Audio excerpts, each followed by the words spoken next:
आवाज आ रही है ना? जी दीदी आ रही है। जी दीदी आ रही है। ओम अज्ञानतिमिरान्धस्य ज्ञानाञ्जनशलाकया चक्षुरुन्मिलितं येन तस्मै श्रीगुरुवे नमः।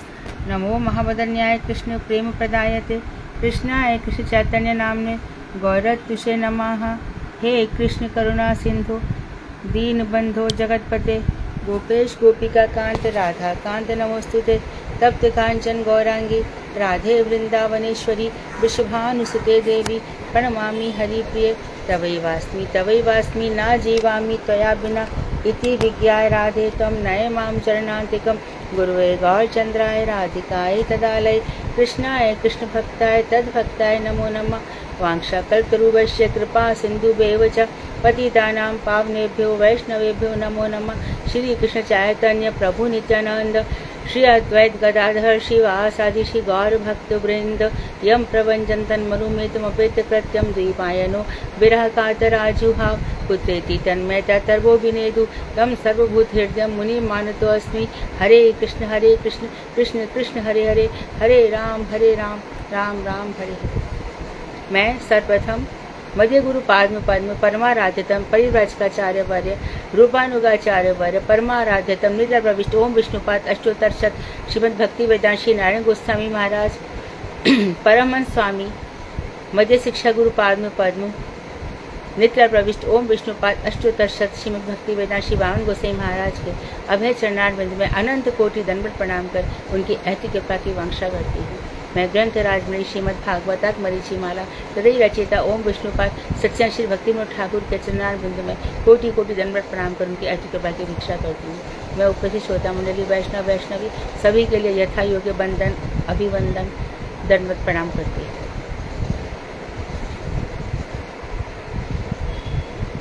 5 रस चले हैं, 5 किरण चली, और क्योंकि अब हम भगवत रस तत्व में प्रवेश करेंगे, लेकिन 5 किरणों में हमने जो पढ़ा, हमने उसका अध्ययन किया। यद्यपि अध्ययन ऐसा तो था कि आप लोगों ने पढ़ाई की, लेकिन ऊपर से की। जितना हम लोग अंदर जाएंगे ना, उतना खुद ठाकुर जी हमारे हृदय में तत्व प्रकट करते हैं।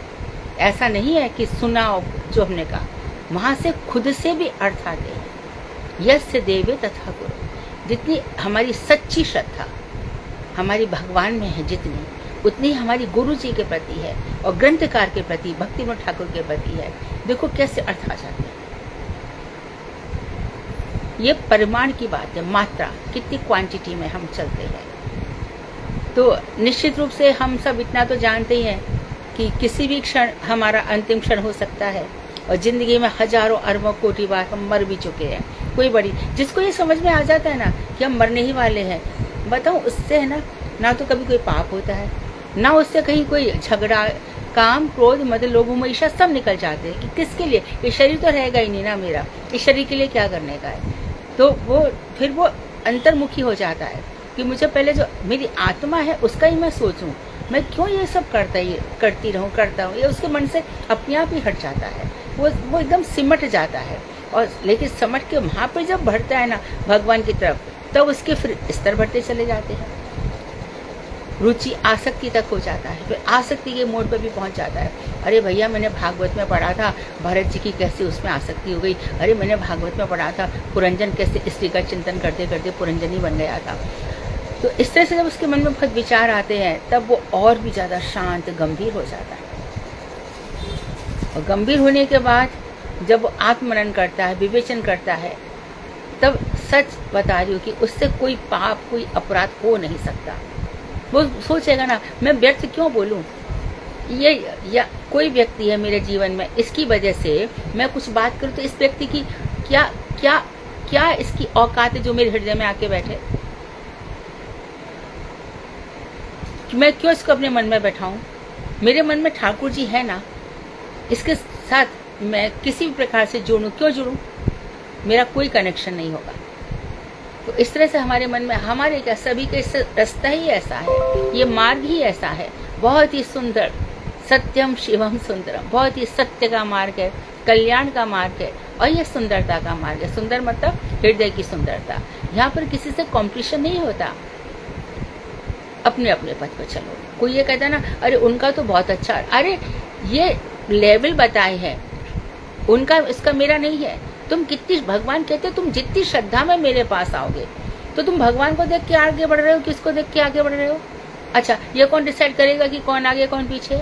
हम जो अक्षर इंद्रियों से, इस शरीर की प्राकृत इंद्रियों से हम सोचते हैं, हम इन इंद्रियों से कैसे विचार कर सकते हैं कि कौन ऊंचा है कौन नीचे है, कौन यहाँ है कौन वहाँ है? इसका डिसीजन तो नित्यानंद ठाकुर करते हैं, भगवान करते हैं, जो जन्म जन्मांतर हमें दे रहे हैं। इसलिए कभी भी किसी का कॉम्पिटिशन बिल्कुल मत रखना, कभी भी नहीं, किसी को देखना नहीं। हमें साधक को अकेले चलना है। वह ग्रुप में संकीर्तन तो करेगा, वह ग्रुप में गुरु वर्ग की सेवा तो करेगा, वैष्णव की सेवा तो करेगा, पर साधना में वो अकेले अकेले चलेगा। उसमें आगे पीछे don't beat about the bush, just come to the point, एकदम सीधे चलते चले जाओ, चलते चले जाओ, फिर अनुभूतियां होंगी। इन्हीं अनुभूतियों के लिए ही, इन्हीं अनुभूतियों के लिए श्रीमद् भागवत है। तो आज प्रश्न उत्तर का सेशन है। प्रश्न उत्तर में प्रश्न उत्तर ही होंगे, नो एक्सप्लेनेशन प्लीज। सुधा, कौन प्रश्न करने वाला है आज? हरे कृष्णा दीदी, दंडवत प्रणाम। धन्यवाद। राधा दासी दीदी ने बनाए हैं प्रश्न। राधा दीदी, हाँ जी, शुरू कर लीजिए दीदी। कोई भी चाहता है तो क्वेश्चन पूछ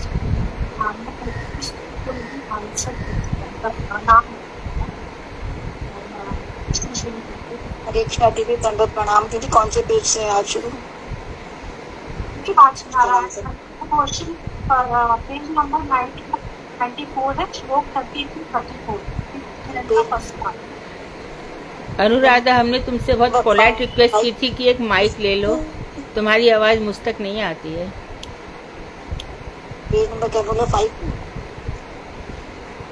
91 to 94। 91 to 94। प्रश्न संख्या 91 से शुरू करिए दीदी। 91 से सारे क्वेश्चन चलेंगे। 91, पेज नंबर 91। अनुराधा दीदी, एक तो थोड़ा ना अपना नेट का देख लो, आपकी आवाज बीच बीच में ब्रेक हो रही है। ठीक है, एक बार मैं बोल के देखते, नहीं तो फिर आप लोग कर दीजिए। ठीक है दीदी। अच्छा, पहला क्वेश्चन है, नारायण का अर्थ क्या है? उन्हें सत्य सच्चिदानंदमय क्यों कहते हैं? आवाज आ रही है? हाँ, आई। नारायण का अर्थ क्या है? उन्हें सच्चिदानंदमय क्यों कहते हैं? हाँ, आवाज आ गई आपकी। नाम कौन ले रहा है? मैं हूँ क्या, कोई और? आप ले रहे हो? कोई भी ले लो।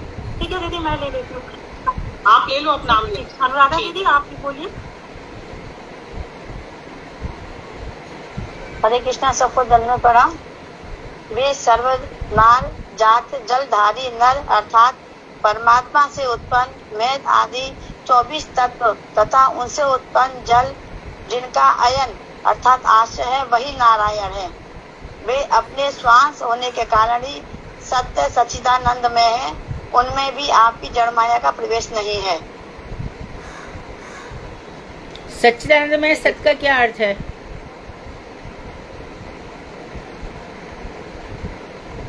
यानी सबका अर्थ बताइए। सब कुछ, यानी सच्चिदानंद में सब कुछ है उनमें। सच्चिदानंद यानी, मुझे लगता है कि शायद सबसे ज्यादा लेक्चर तुम लिखती हो, सबसे ज्यादा एक्टिव तुम रहती हो, लेकिन ये किसके लिए हो रहा है सब? आनंद। जब तक एक बात याद रखो, जब तक हम दूसरों के लिए करते रहेंगे, हम कुछ भी प्राप्त नहीं कर पाएंगे। ध्यान रखना, सभी लोग, हम में से विश्व का हर एक प्राणी दूसरों को संतुष्ट या दूसरों को प्रभावित करने चले तो हम कुछ ग्रहण नहीं कर पाएंगे। मैं बहुत एक्टिव हूँ व्हाट्सएप पे, मैं बहुत यहाँ सब नहीं, कुछ नहीं होगा। साधना अकेले है, इतनी बड़ी साधना हो जाए, इतनी गंभीर, किसी को पता नहीं चले। और मैं सोचती हूँ कि अनुराधा खंडेलवाल को छोड़ करके सच्चिदानंदमय का अर्थ सबको आता होगा। किसी का एक नाम लो, यानी सच्चिदानंद आनंद यानी ज्ञान और आनंद, और एक वर्ड और है कौन सा? सत्य मतलब सत्ता। हाँ, सत्य का अर्थ है सत्ता। ज्ञान का मतलब है भगवान की समझ शक्ति कल्याण पर, और चित्त का मतलब है भगवान की समझ शक्ति स्वयं भगवान, और संबित शक्ति चित्त का मतलब है भगवान की आराधनी शक्ति श्रीमती राधा रानी, जो भगवान को आनंद देने वाली। शालू, स्वयं भगवान तो पूरा ही है, खाली चित्त में स्वयं भगवान ऐसा नहीं है। यहाँ पर अखंड ज्ञान जो वाले है, चेतन, चित्त मतलब चित्त शक्ति, अखंड चेतन जो है, अखंड ज्ञान है, उनको कहते हैं। अखंड चेतन लिखना है यहाँ पे। हाँ, तो स्वयं भगवान नहीं होगा। सत्य के अधिष्ठाता देवता कौन है? संधिनी शक्ति के अधिष्ठाता देवता बलराम भैया। हाँ, बलराम जी। हाँ, और चित्त, अब यहाँ पर कह सकती हूँ कि चित्त स्वयं कृष्ण, और फिर आनंद को होगी आराधनी शक्ति, और चित्त का अर्थ क्या है? चेतन तत्व। राधा रानी। आगे प्रश्न पूछो।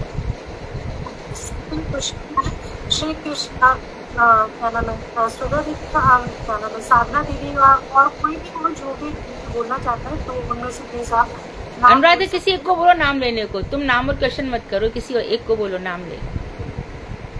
हाँ जी, मैं बोलूँ कोई भी बोलना चाहती हूँ, सुधा दीदी आप ही बोल लीजिए। ठीक है दीदी, ठीक है। श्री कृष्ण तत्व के ज्ञान के अधिकारी कौन है? ब्रह्म श्री कृष्ण की क्या है? बोलिए मोहिनी दीदी। हरे कृष्णा दीदी, दंडवत प्रणाम। ब्रह्म श्री कृष्ण की अंगकांति है, और जो कि ये ब्रह्मा ये आपके जो श्री चरण कमलों की कृपा लेश के द्वारा अनुग्रहित हैं, वे ही आपकी महिमा तथा आपके तत्व को समझ सकते हैं, और भक्तों के अतिरिक्त अन्य कोई शास्त्र अथवा बुद्धि के द्वारा चिरकाल तक आलोचना करके भी आपको नहीं जान सकते। ठीक है। सेकंड क्वेश्चन होगा, ब्रह्म श्री कृष्ण की क्या है? अंगकांति है। थर्ड क्वेश्चन है, श्री कृष्ण कौन सी शक्ति के द्वारा प्रपंच में भक्तों के अवतरण करते हैं? भक्तों की अवतरण शौर्य नाम से जो है वो बोलिए। शौर्य। हरे कृष्ण, दंडवत प्रणाम।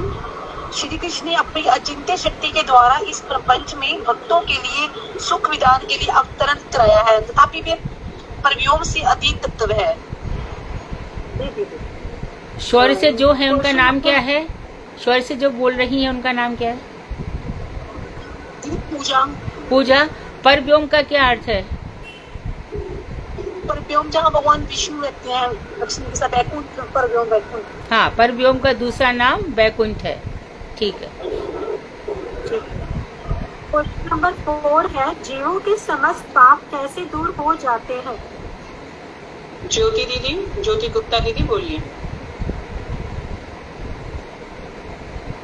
स्पीकर ऑन करिए। इसमें है, दंडवत प्रणाम दीदी, इसमें है कि भगवान अपने शरणागत भक्तों के प्रति मतलब उनको वर देने के वाले हो जाते हैं, और रमा रूप अपनी आत्मा शक्ति के द्वारा अवतार रूप में जो कुछ भी करते हैं, जीव उनकी लीलाओं को वो अपने चित्त में संयोग कर ले, अपने चित्त में धारण कर ले, तो उसके समस्त पाप दूर हो जाते हैं। भगवान की लीलाओं को के प्रति शरणागत हो जाए, उनको आत्मसात कर ले लीलाओं को, तो वो उनका चित्त निर्मल हो जाता है, और वो सारे पाप कर उनके दूर हो जाते हैं। ठीक है। क्वेश्चन नंबर आवाज आ रही थी? हाँ, आई। थोड़ा रुक के आई, पर समझ में आ गया आप जो बोल रहे हो। क्वेश्चन नंबर 6 है, श्री नारद मुनि महाराज युधिष्ठिर को इस मनुष्य लोक में अति भाग्यशाली क्यों बता रहे थे? इंदु वाही दीदी बोलिए। हरे कृष्णा, दंडवत प्रणाम दीदी। इसका कारण है कि सभी लोग पवित्र भक्त और ऋषि। इंदु जी, आवाज ब्रेक हो रही है। हरे कृष्णा, शुभ।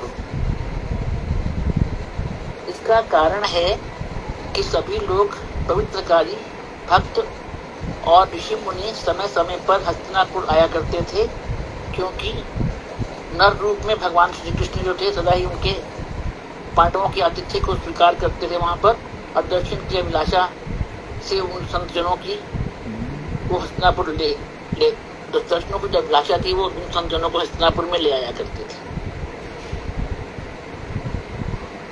अनुराधा होता है ठीक है ना इंदु जी का? जी दीदी, जी दीदी ठीक है दीदी। हाँ। जो कहना चाह रही है ठीक है। हाँ, क्वेश्चन नंबर 6 है, कौन सा स्वरूप भक्तों के लिए परम श्रेय को प्राप्त करने का एकमात्र उपाय है? हेमंती दीदी बोलिए। हरे कृष्णा दीदी, दंडवत प्रणाम। विशुद्ध सत्वमय स्वरूप। संसार की स्थिति के समय समस्त देहधारियों के परम कल्याण के लिए भगवान जिस विशुद्ध सत्वमय स्वरूप को प्रकट करते हैं वह स्वरूप ही परम श्रेय और प्राप्त करने का एकमात्र उपाय है। विशुद्ध सत्य से क्या अर्थ है? दीदी सत्य, भगवान की सत्ता, सत्य स्वरूप। नहीं, कोई और?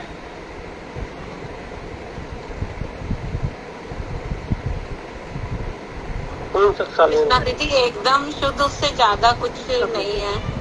मतलब भगवान श्री कृष्ण की बात की गई है इसमें। नहीं, विशुद्ध सत्य का क्या अर्थ? विशुद्ध सत्य बोलिए। विशुद्ध सत्य माया क्या? के तीनों गुणों से हाँ। माया तीनों गुणों ऊपर से नहीं, ऊपर नहीं, सुधा परे। माया के 3 वर्ष ऊपर कुछ जी। है ही नहीं, एकदम अतीत है, माया के तीनों, परे। हाँ, माया के तीनों गुणों से परे शुद्ध स्वरूप है जो। हाँ, जो विशुद्ध, एकदम जैसे कि हम परम शुद्ध है। वसुदेव जी। हाँ, वसुदेव के हृदय से ही कृष्ण प्रकट होते हैं। उनमें ध्यान दीजिए, माया के 3 गुण कृष्ण को टच नहीं कर सकते। कृष्ण को ही क्या, उनके कोई भी अवतार को टच नहीं कर सकते। ना कच्छप अवतार, ना परशुराम अवतार, ना वराह जी, किसी को भी टच नहीं कर सकते। नरसिंह देव, सभी में भगवान की अचिंत्य शक्ति है। यह है ना, ये रस की बातें हैं। जो हमारे इष्ट देव हैं उनको हम किस प्रकार से जाने, इसे हमें बार बार इसकी मीमांसा करनी चाहिए, हमें बार बार पूछना चाहिए, बार बार गंभीर आलोचनाएं होनी चाहिए। Next question. दीदी इसमें हम निर्गुण भी बोल सकते हैं ना क्या? जैसे क्या बोल सकते हैं? दीदी निर्गुण जैसे मतलब निर्गुण अलग नहीं, निर्गुण का अर्थ होता है गुणों से परे, माया के 3 गुणों से परे। लेकिन यहाँ पे निर्गुण नहीं आएगा, इधर नहीं। यह एक विशुद्ध सत्य, एक वस्तु है जो वसुदेव जी में है। निर्गुण अलग चीज हो। निर्गुण का अर्थ जब भी होगा इसको समझ लो, निर्गताः प्राकृता गुणाः यस्य सः, जिसके सांसारिक गुण सब निकल गए हैं, ऐसे भगवान निर्गुण है। अर्थात जो संसार के गुण है वो भगवान में नहीं है, प्राकृत गुण। लेकिन सत्य जो है वो अलग चीज है। भक्ति निर्गुणा है। देवी देवी देवता तो इन तीनों गुणों में होते हैं ना? हाँ, उनमें 3 गुण है। सतोगुण में देवता, तमोगुण में दैत्य और रजोगुण में मनुष्य, ऐसे चला है। कृष्णा दीदी, हाँ, दीदी जो भगवान के शक्ति अवतार होते हैं तो क्या वो भी माया के 3 गुणों से परे होते हैं? हाँ, उस समय बिल्कुल तत्काल में होंगे ही, नहीं तो वो भगवान का काम कैसे करेंगे? भगवान अपनी शक्ति संचित उनमें कर देते हैं ना, तो भगवान का ही अवतार है। शक्ति विषावतार में भी रहेगा ही। वैसे देखो, ध्यान दो, शक्ति विषावतार में व्यास जी हैं, वो शक्ति विषावतार है। लेकिन क्योंकि उतना संपूर्ण रूप से नहीं है, तो व्यास जी जब जा रहे थे तो इसने क्या कहा, आपके अंदर भी भेद बुद्धि है, तो उस मात्रा में नहीं होंगे, संख्या थोड़ी सी कम हो जाएगी। परंतु श्रीमद् भागवत महापुराण लिख रहे हैं। और कौन बोल रहा था कुछ? सुखदेव महाराज जी। हरे कृष्ण। सुखदेव गोस्वामी, हाँ, वो मायातीत है, बिल्कुल मायातीत है एकदम।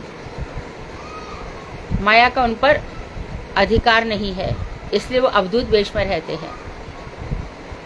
निराकार निर्गुण तत्व के उपासक थे और बाद में फिर सगुण तत्व में आ गए। हाँ, और कौन बोल रहा है? हरे कृष्ण माता जी, मैं ये बोल रही हूँ। हरे कृष्ण, दंडवत प्रणाम माता जी। हाँ बोलिए ना। हरे कृष्णा माता जी, ये ब्रह्मा जी जो हैं वो तो रजोगुण में आते हैं ना? अरे नहीं, वो रजोगुण में क्यों आएंगे? वो सृष्टि कर रहे हैं रजोगुण का आश्रय लेकर। हाँ, वो तो कहते हैं ना कि रजोगुण में होते हैं वो। आप मतलब कौन रजोगुण कहता में है? नहीं होते। कौन कहता है? आप बात को समझो ना, ऐसा कोई नहीं कहेगा। शास्त्र ये कहते हैं कि शिव जी ने तमोगुण का आश्रय लिया संहार करने के लिए, ब्रह्मा जी ने सृष्टि तत्व के लिए रजोगुण का आश्रय लिया है, और विष्णु जी ने सत्वगुण का आश्रय लिया है इस जगत का रक्षण और पालन करने के लिए। उन्होंने आश्रय लिया। तो वो किस में ब्रह्मा जी? ये सब सत्वगुण में आएंगे।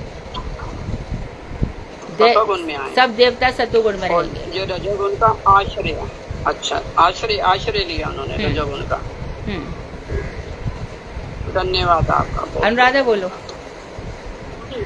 नेक्स्ट क्वेश्चन है 7। श्री कृष्ण का विशुद्ध सत्वमय स्वरूप जैसे विग्रह रूप में अगर प्रकट ना होता तो उसके फलस्वरूप अपरोक्ष ज्ञान की प्राप्ति किस प्रकार संभव नहीं होती? शैला दीदी बोलिए, स्पीकर ऑन करिए। हरे कृष्ण, दंडवत प्रणाम।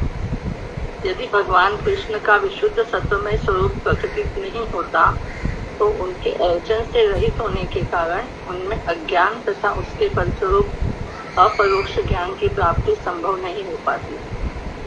अज्ञान और अपरोक्ष ज्ञान मतलब? परोक्ष मतलब अप्रत्यक्ष होता है, अपरोक्ष मतलब यहाँ प्रत्यक्ष ज्ञान की प्राप्ति संभव नहीं हो पाती।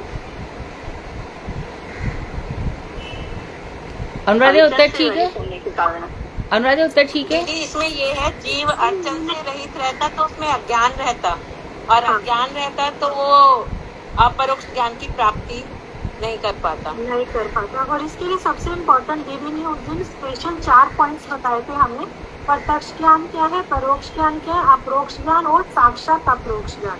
तो यहाँ पर क्वेश्चन में आया अपरोक्ष ज्ञान, जब जीव को मन और इंद्रियों के साथ मतलब अनुभूति जो वास्तविक वस्तु है उसके साथ अनुभूति होती है। तो अभी जो इसलिए दीदी ने बताया है वो मतलब थोड़ा सा परोक्ष अपरोक्ष दोनों ही वर्ड आ गए। तो यहाँ पर आएगा कि अगर श्री कृष्ण का विशुद्ध सत्वमय स्वरूप या विग्रह रूप में अगर भगवान नहीं आते तो दीदी कहते फिर हम अर्चन किसकी करेंगे, कैसे पूजन करेंगे, कैसे मंत्र जपेंगे, विधि मार्ग पर नहीं चलेंगे ठीक से। तो इसीलिए कि हम अपरोक्ष ज्ञान कैसे प्राप्त करेंगे। अपरोक्ष ज्ञान की हरे कृष्णा दीदी ने बताया था कि यहाँ पे है ना साक्षात भगवान के दर्शन हो रहे हैं, और ये सब है ना साधु संघ के द्वारा, और धीरे धीरे हृदय में ये प्रकट होता है। जब हम मंत्र करते हैं ना, मंत्र को ध्यान से जपने से करने से भगवान के दर्शन होते हैं, और फिर वही मन और इंद्रियों द्वारा आनंद की अनुभूति जीव अनुभव करता है, और धीरे धीरे वो सब ये भगवान के दर्शन हृदय में प्रकट होते हैं। अपरोक्ष ज्ञान की अनुभूति है जिन चीजों को हम इंद्रियों से अनुभव कर रहे हैं, दिखाई नहीं दे रही, प्रत्यक्ष नहीं है, और परोक्ष जैसे स्वर्ग इत्यादि है वो भी हमें दिखाई नहीं दे रहे, लेकिन अनुभूतियां हो रही है। तो भगवान श्री कृष्ण की अनुभूति हो रही है, ये अपरोक्ष ज्ञान है। अभी तो मन से और इंद्रियों से हो रही है, बाद में फिर साक्षात रूप से होती है। Next question. नेक्स्ट है हमारा second part, page number 94 to 96 and shlokas 34 to 42। तो फर्स्ट क्वेश्चन है उसका, क्या विश्व तत्व श्री कृष्ण के रूप गुण का स्वरूप है? भगवान के द्वारा निर्गुणता की प्रकाश का क्या फल है? गरिमा दीदी बोलिए। वास्तव में विश्व तत्व आपके रूपों का ही स्वरूप नहीं है, आपके द्वारा निर्गुणता के प्रकाश का फल है कि जो आपके स्वरूप का चिंतन करते हैं वे क्रमशः निर्गुणता को प्राप्त करते हैं। आपके गुण समूह क्रम से उनके हृदय में प्रकाशित होते हैं।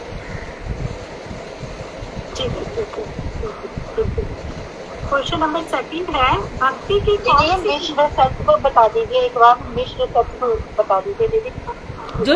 जो शुद्ध नहीं है, जो शुद्ध नहीं है, जिसमें प्राकृतिक सत्वगुण मिक्स है, उसको मिश्र सत्व कहेंगे। जिसमें प्राकृत सत्वगुण की सत्ता है, वो मिश्र हो गया। दीदी इसमें हम ये भी सोच सकते हैं क्या, जैसे देवता जो है वो मिश्र सत्व में आएंगे ना? हाँ बिल्कुल, वो भी कैटेगरी रहेगी, सभी देवता नहीं आएंगे, कैटेगरी वाइज रहेंगे। जैसे दीदी बता दोगे एक बार? इंद्र की कैटेगरी अलग होगी, ब्रह्मा जी की अलग होगी, शंकर जी की अलग होगी, इस प्रकार से। ठीक है दीदी। क्वेश्चन नंबर 2 है, भक्ति की कौन सी क्रियाओं के द्वारा भक्त जन्म मरण परिवार रूपी संसार में आवागमन नहीं करना पड़ता भक्त को? अनीता दीदी, अनीता त्यागी दीदी। हरे कृष्णा दीदी। दीदी दूसरा क्वेश्चन है दीदी, तो सेकंड क्वेश्चन है ना दीदी? जी दीदी।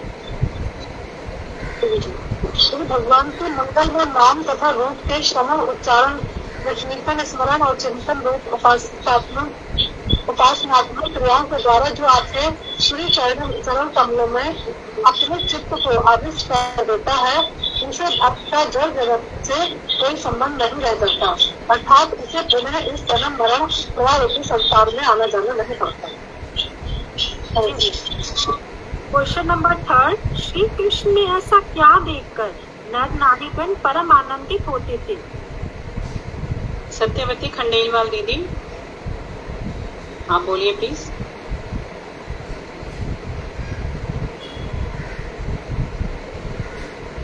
स्पीकर ऑन करिए।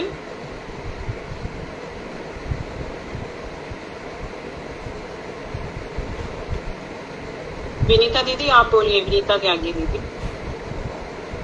क्योंकि श्री कृष्ण के सुंदर मुख कमल और मकराकृत कुंडल से सुशोभित कपोलों के सौंदर्य और उनकी जो सुलभ हास्य रूप नेत्र है, उस सौंदर्य का अपने नेत्रों के द्वारा पान करके नर नारीगण परम आनंदित होते थे। तथापि अतृप्ति वशतः चक्षु के निमेष करता निमि को अभिशाप देते थे, यानी कि ब्रह्मा जी को वो कहते थे कि आपने ये पलके क्यों बनाई हैं, तो जिनसे हम मतलब नीचे गिरते हैं तो हम उनका दर्शन नहीं कर पाते, तो वो अभिशाप देते। दीदी इसमें अभी जो आपने बोला कि सुविलासमय हास्य से मतलब धीरे धीरे हंसना है या जोर से मतलब खुल के हंसना? सुविलास धीरे धीरे हंसना, देखिए धीरे धीरे मुस्कुराना। विलास मतलब मंद उनके मंद मुस्कान, मंद मंद। हाँ हाँ, उनके मुखमंडल पे मंद मंद मुस्कान हमेशा क्रीड़ा करती रहती है। बताया सुविलास में तो भाई हम नॉर्मल अंदर धीरे धीरे से मतलब दीदी ने बहुत एक्सप्लेन किया था, इसमें वो जोर से हंसना नहीं, मंद मंद मुस्कान वो भी ठीक है। सुविलास मतलब मंद मंद मुस्कान हमेशा क्रीड़ा करती रहती है। कोई चीज विलास को प्राप्त होती है ना, एकदम पूरी शोभा को प्राप्त हो जाती है, संपूर्ण शोभा को जो प्राप्त हो जाती है। क्वेश्चन नंबर 4, क्या ब्रजेंद्र नंदन मूर्ति गोलोक स्थित नित्य गोविंद मूर्ति का ही रूप है? लोक लोचन किसे कहेंगे, आपके साथ बताइए। कुसुम दीदी बोलिए। श्री ब्रजेंद्र नंदन मूर्ति गोलोक स्थित उस नित्य गोविंद मूर्ति का प्रकाशांतर यह है, जिस मूर्ति का दर्शन होने से अप्राकृतिक तत्व का दर्शन हो जाता है, वही लोक लोचन है। ठीक है। क्वेश्चन नंबर 6 है, त्रिभुवन स्थित व्यक्तिगण विधाता के मानव निर्माण पोषण की पराकाष्ठा कहकर क्यों स्तुति करने लगे? रूबी दीदी बोलिए।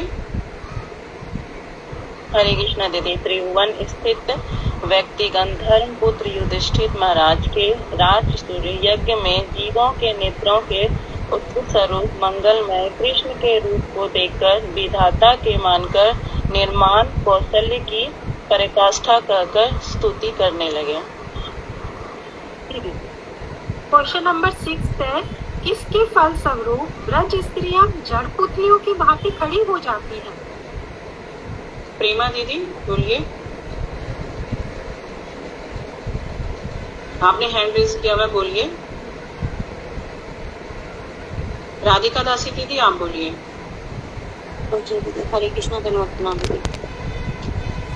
इसमें दीदी के घर के कार्यों में जो व्यस्त जो व्रज स्त्रियां हैं, जब मार्ग से श्री कृष्ण को जाते हुए देखती हैं, तब कृष्ण की अनुरागपूर्ण हास्य विनोद रूप लीला जो अपने सखाओं के साथ में बात करते हुए हो जाते हैं और देखते हुए जाते हैं उनकी चितवनों को देख के, और अपने अत्यधिक सौभाग्य को प्राप्त करती हैं। किंतु श्री कृष्ण द्वारा आगे बढ़ जाने पर जब कृष्ण मतलब वहां से चले जाते हैं, तब उन ब्रज जो स्त्रियां हैं उनके नेत्रों के साथ साथ उनका चित्त भी श्री कृष्ण का अनुगामी बन जाता है, जिसके फलस्वरूप वे इस प्रकार जड़ पुतलियों की भांति खड़ी हो जाती हैं, मानो उनके घर के समस्त कार्य संपूर्ण हो गए हों।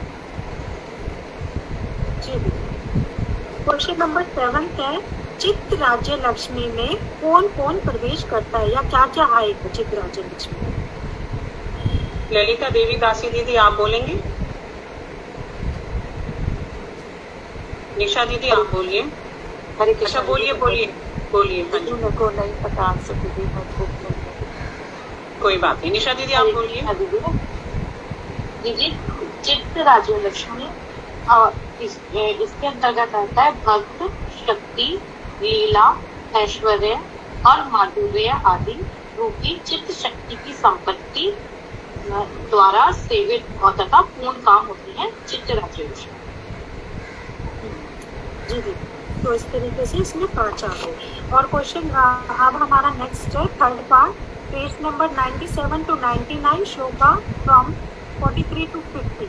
तो क्वेश्चन नंबर 1 है, श्रुति दयालुता का परिचय श्रीमद् भागवत के श्लोक 3:2-23 मतलब अहो बकेयम स्तन पालनोटम के माध्यम से बताइए और इस श्लोक का उच्चारण भी कीजिए। सत्यवती खंडेलवाल दीदी बोलिए। हरे कृष्ण, दंडवत। आवाज आ रही है अभी? आ रही है जी, अब आ रही है दीदी। आ रही है। अपोपतियम स्तन कालिकूटम जिंगासयापाय तप्य साधिवी लेवे गतिं धात्रियुचितां ततो अन्यं गंगा दयालु शरणं व्रजे। अहो, अति आश्चर्य का विषय है कि बद्दासुर की बहन पूतना ने श्री कृष्ण को मारने की इच्छा से असत भाव का अवलंबन कर स्तन लगे कालकूट मतलब हलाहल विषय का पान कराने पर भी धात्री जैसी गति प्राप्त कर ली। अतः श्री कृष्ण के अतिरिक्त कौन और ऐसा दयालु है जिसके शरणापन्न हुआ जाए। हरे कृष्ण। हरे धन्यवाद। क्वेश्चन नंबर 2 है, हरे भरे वृक्षों से परिमंडित एवं पक्षियों के कलरव से गुंजायमान यमुना के उपकूल पर श्री कृष्ण क्या करते हैं? सत्यवती चौहान दीदी आप बोलेंगी। हाँ जी, हरे कृष्ण दीदी। हम लोग पक्षियों के स्रोत यही है ना दीदी, दूसरा नंबर है ना, कलरव करते हुए पक्षियों के सुशोभित हरे भरे वृक्षों से परिमंडित यमुना के उपकूल पर वत्स पालु अर्थात गो पालकों के द्वारा परिवेष्टित होकर श्री कृष्ण पक्षियों को जराते हुए विहार करते हैं। श्री कृष्ण दीदी। क्वेश्चन नंबर 3, शारदीय रास की नित्यता का वर्णन करो। चंपक प्रभा दीदी बोलिए, स्पीकर ऑन करिए। हरे कृष्ण माता जी। हरे कृष्णा। स एव बोधन लक्ष्मया निकेतम चित्त गो वृषम चार्यन अनुगान गोपान रनत वेणुरीरमत। श्री कृष्ण लक्ष्मी की आवास भूमि है अर्थात परम शोभायमान है। कुछ बड़े होने पर वे श्वेत वर्ण के बैल और गैयों के साथ अपने साथी ग्वालपालों के संग में बांसुरी बजाते वृंदावन में गोचरण करने लगे। हरे कृष्ण माता जी। दीदी ये इससे अगला होता है, ये आंसर सही नहीं है, कोई बात नहीं। इसको सुषमा दीदी आप बोलेंगी। सुषमा दीदी बोलिए। हाँ जी बोलिए। शारदीय चंद्र की समुज्वल किरणों से समुद्भासित रजनी में आनंदित श्री कृष्ण ने। आप ऑफ करिए अपना स्पीकर प्लीज, सुषमा दीदी को बोलने दीजिए। शारदीय चंद्र की समुज्वल किरणों से समुद्भासित रजनी में आनंदित होकर श्री कृष्ण ने वेणु पर गल गीत गाते हुए ब्रज स्त्रियों की मंडली के मंडन स्वरूप होकर रमण किया था। इस वर्णन के द्वारा शारदीय रास की नित्यता प्रदर्शित हुई है। हरे कृष्णा दीदी, थोड़ा सा कल गीत का बता देंगे? कल गीत पूछ रही हो? हाँ जी दीदी। कल गीत का अर्थ है जो गीत जो भगवान ने गाया उसके जो शब्द थे वो स्पष्ट नहीं थे। सुंदर तो था लेकिन हर किसी को लगा कि मुझे ही बुलाया जा रहा है, हर गोपी को लगा कि वंशी मुझे बुला रही है। तो इसी प्रकार से जब भगवान गाय चरा करके ब्रज में लौटते थे तो हर गाय को लगता था कि मुझे ही बुलाया जा रहा है, इसलिए इसको कल गीत कहा जाता है। ठीक है दीदी। हरे कृष्ण। इस नाम के आगे दीदी इसके लिए अव्यक्त लगाया है दीदी, जैसे अव्यक्त मधुर पद, तो इसीलिए अव्यक्त लगाया है। स्पष्ट नहीं है। क्वेश्चन नंबर 4 मंडन स्वरूप का क्या अर्थ है दीदी? ये आभूषण, आभूषण, मंडन मतलब आभूषण स्वरूप।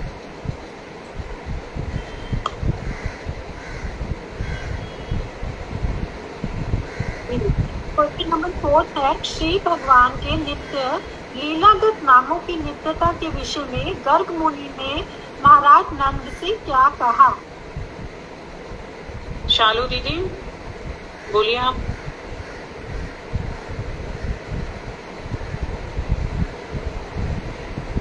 शालू दीदी आप बोल रहे हो? हाँ दीदी, माइक नहीं चल रहा था। हाँ दीदी।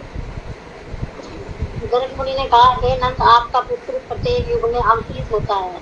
जैसे सतयुग में श्वेत वर्ण और त्रेता में रक्त वर्ण और कलयुग में पीत वर्ण और द्वापर में श्याम वर्ण में प्रकट होता है। हरे कृष्ण दीदी, शुक्ल वर्ण में रामचंद्र जी का आ जाएगा? नहीं नहीं, इसमें राम लक्ष्मण ये सब नहीं है, बिल्कुल नहीं। सतयुग में उनका जो भगवान है, सतयुग में श्वेत वर्ण धारण करते हैं, त्रेता में रक्त वर्ण, द्वापर में कृष्ण वर्ण और अभी कलयुग में पीत वर्ण।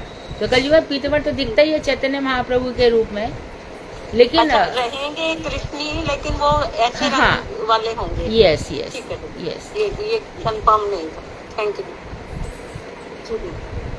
क्वेश्चन नंबर 6 है, सेकंड लास्ट। उस सत्य स्वरूप को आप जो सत्य स्वरूप है सतयुग में, तो जैसे कि एकदम भगवान बिल्कुल बहुत समुज्वल रूप उनका रहता है, क्योंकि त्रेता में यज्ञ की अधिकता बहुत है, इसलिए रक्तवर्ण रहता है उनका। हाँ, आगे प्रश्न पूछो। क्वेश्चन नंबर 6 है, ये जो दीदी क्वेश्चन नंबर पूछ रहे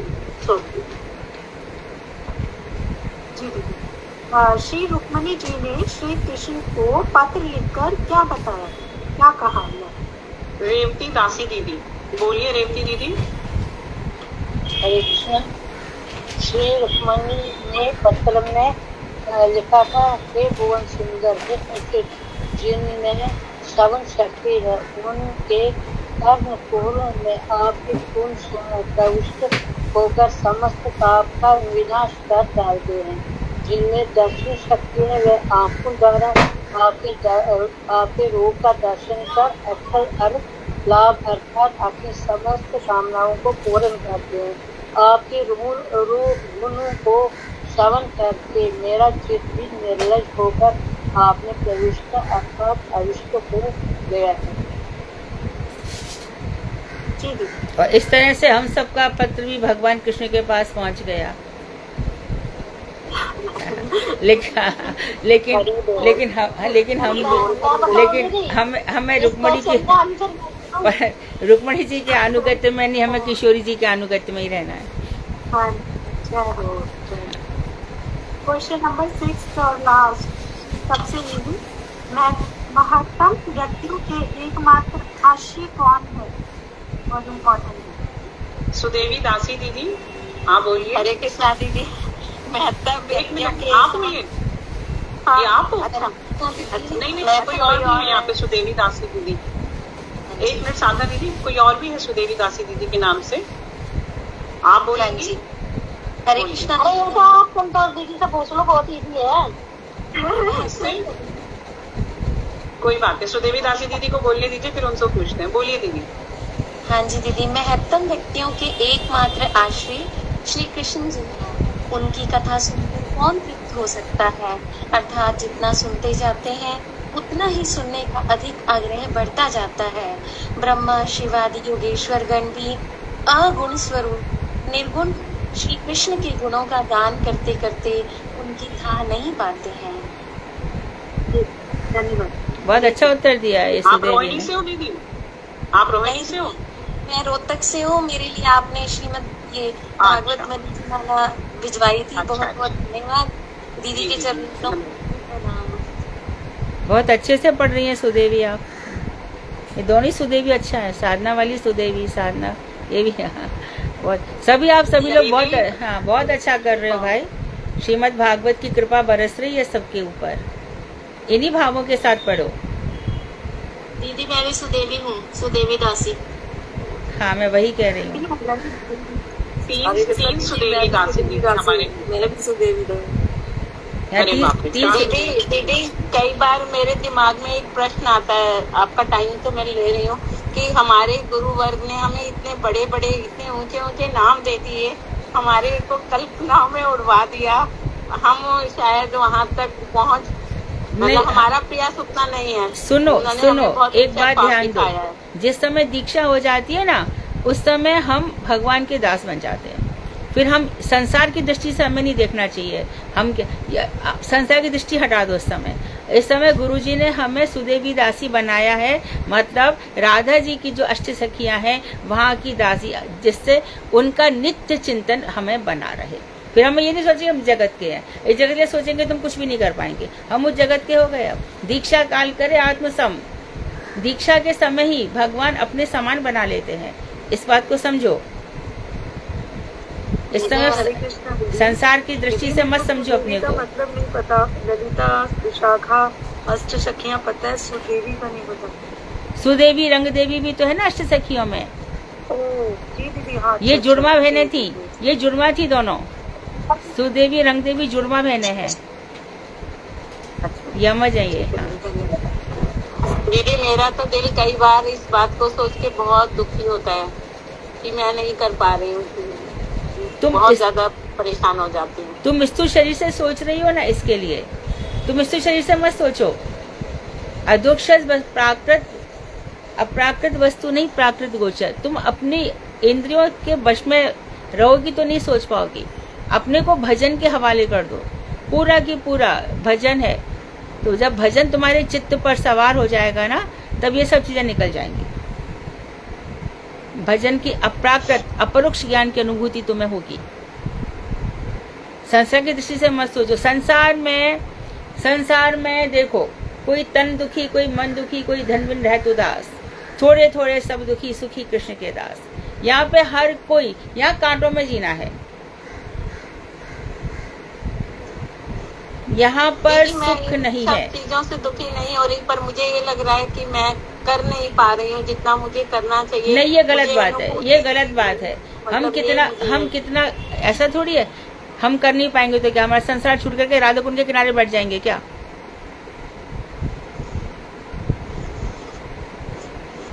ऐसा तो संभव नहीं है। इसी घर में रह करके, इन्हीं परिस्थितियों में रह करके, और इन परिस्थितियों में रहकर इनसे बिल्कुल प्रभावित ना होकर अविकृत रहकर हमें भजन करना है। ये हमारे सिर पर सवार होंगी, कभी मन, कभी बुद्धि, कभी इंद्रिय। ये सभी, ऐसा नहीं है कि कोई परिस्थिति हो गया कि भैया मेरे घर में ऐसा, वैसा नहीं है। सबसे बड़े षड विकार है हमारे अंदर, काम, क्रोध, मद, लोभ, मोह, ईर्ष्या। अब कहेंगे हमारे अंदर ये भी नहीं है। हमारे अंदर ये है कि हमारा उतना भजन, कितना भजन हो रहा है। अपना भजन पूरा की पूरा कृष्ण के बैंक में डाल दो। जो भी है, अपना कुछ भी मत रखो। अच्छा पहले तो ये बताओ, जैसे विभीषण है, विभीषण क्या करते हैं? रावण की लंका में उनको भजन करना है। हम सबको ऐसी भजन करना है।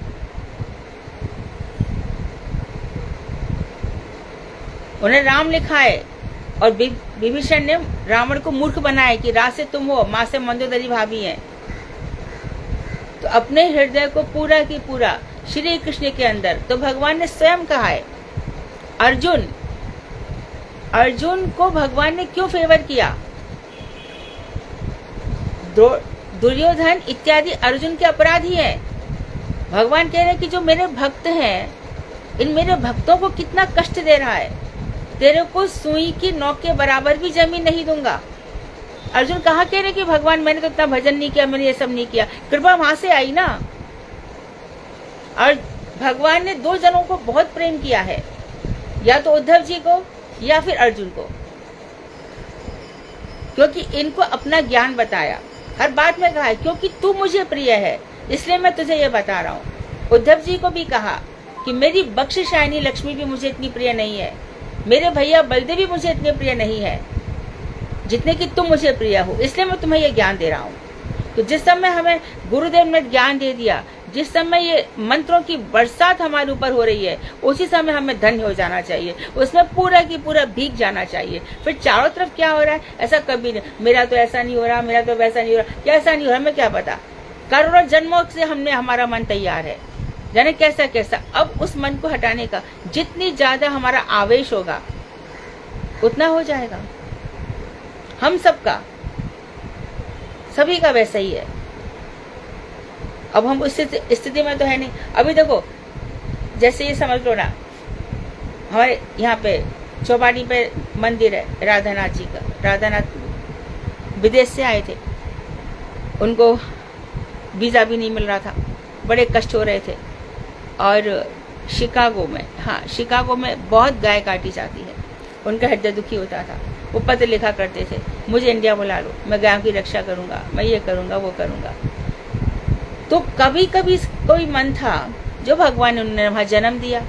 जन्म देने के बाद उनको फिर लगा कि जितना, अब भगवान ने क्या किया कि जितना भी उनके मन में प्राकृतत्व है वो सब धीरे धीरे धीरे धीरे साफ किया। एकदम उनको रिग्रेट हो रहा है मैं कहाँ पैदा हो गया। अरे औरों की तो बात जाने दो, खुद मेरे गुरुदेव कभी कभी कहते थे, अरे कहाँ मैं बिहार में जरासंध के यहाँ पर पैदा हो गया। दीनता हीनता इतनी है, इतनी दीनता हीनता है। और देखो भगवान जगन्नाथ जी का रथ खड़ा होता है ना। अभी तो बंद कर दिया है, लेकिन 5-7 साल से पहले तक कोई भी ऊपर चढ़ के भगवान का आलिंगन कर सकता था। जो महापापी और दुष्ट हैं वो भी भगवान का आलिंगन कर रहे हैं, जबकि हमारे रूप गोस्वामी, सनातन गोस्वामी वहां दूर से, अरे मैंने मलेच्छों की नौकरी की है, मैंने उनका अन्न खाया है, मैं उनके पास जाने लायक नहीं हूं। तो दीनता का बोध होना बहुत ही अच्छा गुण है जो आपके अंदर आ रहा है। मेरा इतना हो नहीं रहा, ये बहुत ऐसे भी था। तो इस तरह से हमें बजाय इसके हमें ऐसी सोचना चाहिए। रघुनाथ दास गोस्वामी, कोई कहेगा कि अरे भैया मेरी किडनी फेल है, तो भी देखो, अरे किडनी फेल है कितना, अरे वो देखो रघुनाथ दास गोस्वामी करोड़ों अरबों का ऐश्वर्य छोड़ करके दीनहीन बन करके रह रहे हैं। रूप गोस्वामी सब कुछ छोड़ दिया।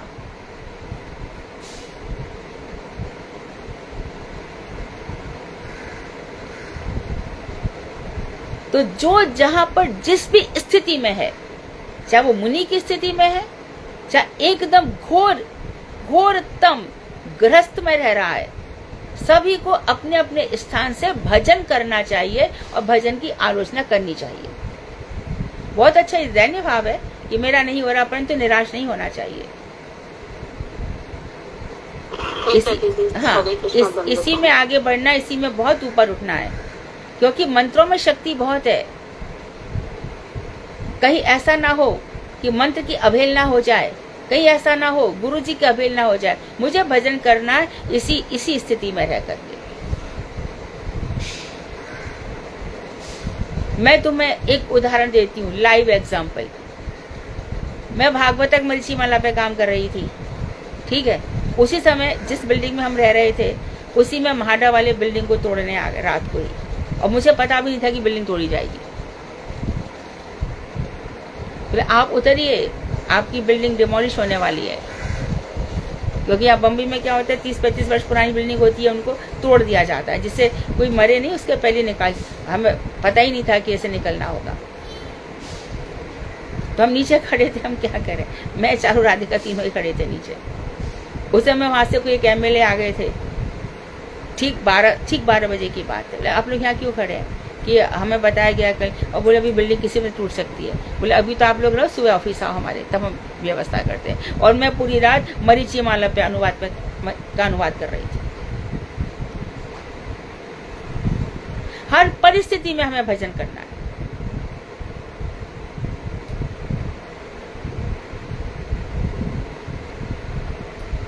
आंखों से अश्रु धाराएं बह रही हैं, रोम रोम द्रवीभूत हो रहा है। कष्टों के सागर में ऐसा लगता है कहीं कोई बीच मझधार में खड़े हैं, चारों तरफ कहीं कोई रास्ता दिखाई नहीं देता। उसी समय तो कृष्ण कृपा करते हैं। कभी कोई ये नहीं कहे अरे हमारे पास ऐसी कोई दिक्कत नहीं है, हमारे पास कोई, अरे दिक्कत हो तो आएंगी ही, ये संसार दुखालय है, या कोई गारंटी नहीं दे सकता कि हमको दिक्कत नहीं आएगी। हर प्रकार की, ये शरीर ही तो कितना रोगों का जड़ है। पूरा पुरंदर उपाख्यान पढ़ रहे हैं। प्रज्वार को लेकर के, मृत्यु को लेकर के काल कन्या घूम रही है।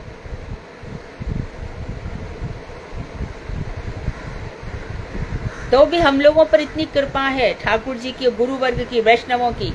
हम जितना उनके प्रति ऋणी रहेंगे और जितना दैन्य भाव होगा, शिक्षास्तक के 8 श्लोक में जितना हम अपने आप को ढाल लेंगे, उतना हम अपने जन्म बचा लेंगे, आवागमन से बच जाएंगे।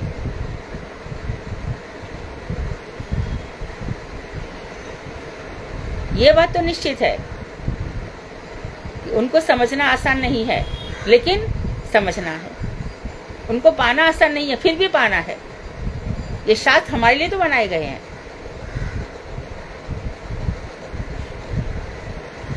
अगला प्रश्न।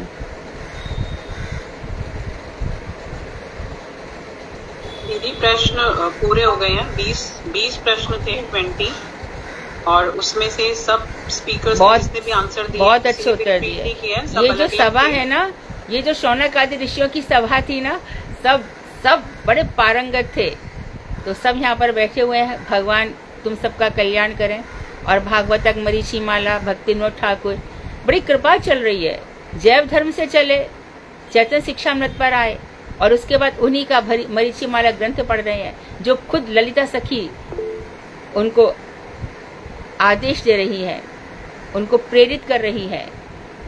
तो ऐसे में हम सोचो कि कोई साधारण है, ये बहुत सुंदर है, बहुत अच्छा हुआ है। और अब आगे की क्लास, आज 2 चीजें होनी है ना। चौथा, क्योंकि चौथा वाला स्पष्ट नहीं हुआ था, पुरंजन उपाख्यान का चौथा भाग सुधा ने भी स्पष्ट नहीं किया था, इसलिए मैं चाहूंगी कि चौथे भाग पर फिर से हो। चौथा भाग कठिन है, 64 श्लोक है उसमें, उसका वर्णन फिर से होना चाहिए। प्रारंभ करें अगली क्लास। दीदी आप आगे दोगे तो मैं करूंगी चौथा भाग। पहले भारती दीदी करेंगी उपाख्यान की चौथा भाग। कौन बोल रहा है? मैं करूंगी। साधना दीदी बोलिए दीदी बीच में। साधना जी चौथा भाग, साधना जी तो गजेंद्र मोक्ष बोलने वाली है ना? नहीं दीदी, गजेंद्र मोक्ष तो बोलेंगे जिस दिन आप आज्ञा दोगे। चौथा भाग में बोलने का प्रयास करूंगी। ठीक है, ठीक है, आपकी अनुकंपा। हाँ चलो। एक बात और मैं बोल रही हूँ। ब्रह्मा जी ने दशम स्कंद के 14वें अध्याय में एक स्तुति करी है, सभी लोग गांठ बांध लो। तत्तेनुकंपा सुसमीक्षमाणो भुंजाने वात कटम विपाकम हृदवाग बबूबी विद्ध नमस्ते जो जीवेद मुक्ति पदे सदाय भाग। इस संसार में जो हमारे शरीर मिला है ना, भगवान की अनुकंपा से मिला है। ये मनुष्य शरीर दे दिया ना उन्होंने, यही इस शरीर से ही भजन होता है। इसको समीक्षा कर लो, मीमांसा कर लो, आलोचना कर लो कि जो मेरा ये शरीर मिला है, जो मैंने कर्म किए हैं, ये उसी के परिणाम स्वरूप है। इसलिए हृदय से, वाणी से और शरीर से बार बार नमस्कार करो। क्या इतना कष्ट दुखी ये सब आ रहे हैं, कितने सब, मुझे बार बार प्रणाम करो। तो ऐसा करने से क्या हो जाएगा? अरे एकदम निर्मल हो जाएगा, शुद्ध हो जाएगा। कैसे हो जाएगा? वेदांत कहता है जैसे कि घोड़ा होता है, उसको पानी इत्यादि डाल के नहला दिया जाए, वो एकदम खड़ा हो जाता है, और उसके जो अयान यहाँ पे बाल लटके होते हैं उनको झाड़ देता है, शुद्ध हो जाता है। इसी प्रकार जीव भी इन तापों में जल जल करके एकदम निखर जाता है, एकदम शुद्ध हो जाता है, मेरे धाम में आने योग्य हो जाता है। तो जो इस प्रकार से विचार करता है वह मुक्ति पद का अधिकारी हो जाता है।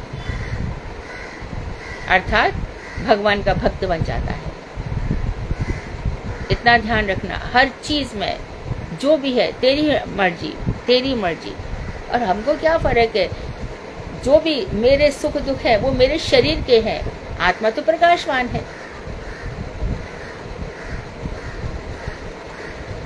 हाँ, भारती बोलने वाली ना सुधा? जी दीदी, भारती दीदी बोलेंगे थोड़ा चतुर्थ अध्याय के बारे में, पंचम अध्याय उपाख्यान, हमारा पुंजन उपाख्यान समापन, और उसके बाद सुदेवी दासी दीदी, अपनी साधना दीदी गजेंद्र मुक्त स्तोत्र बोलेंगे। बोलिए भारती दीदी। हरे कृष्णा, दंडवत प्रणाम।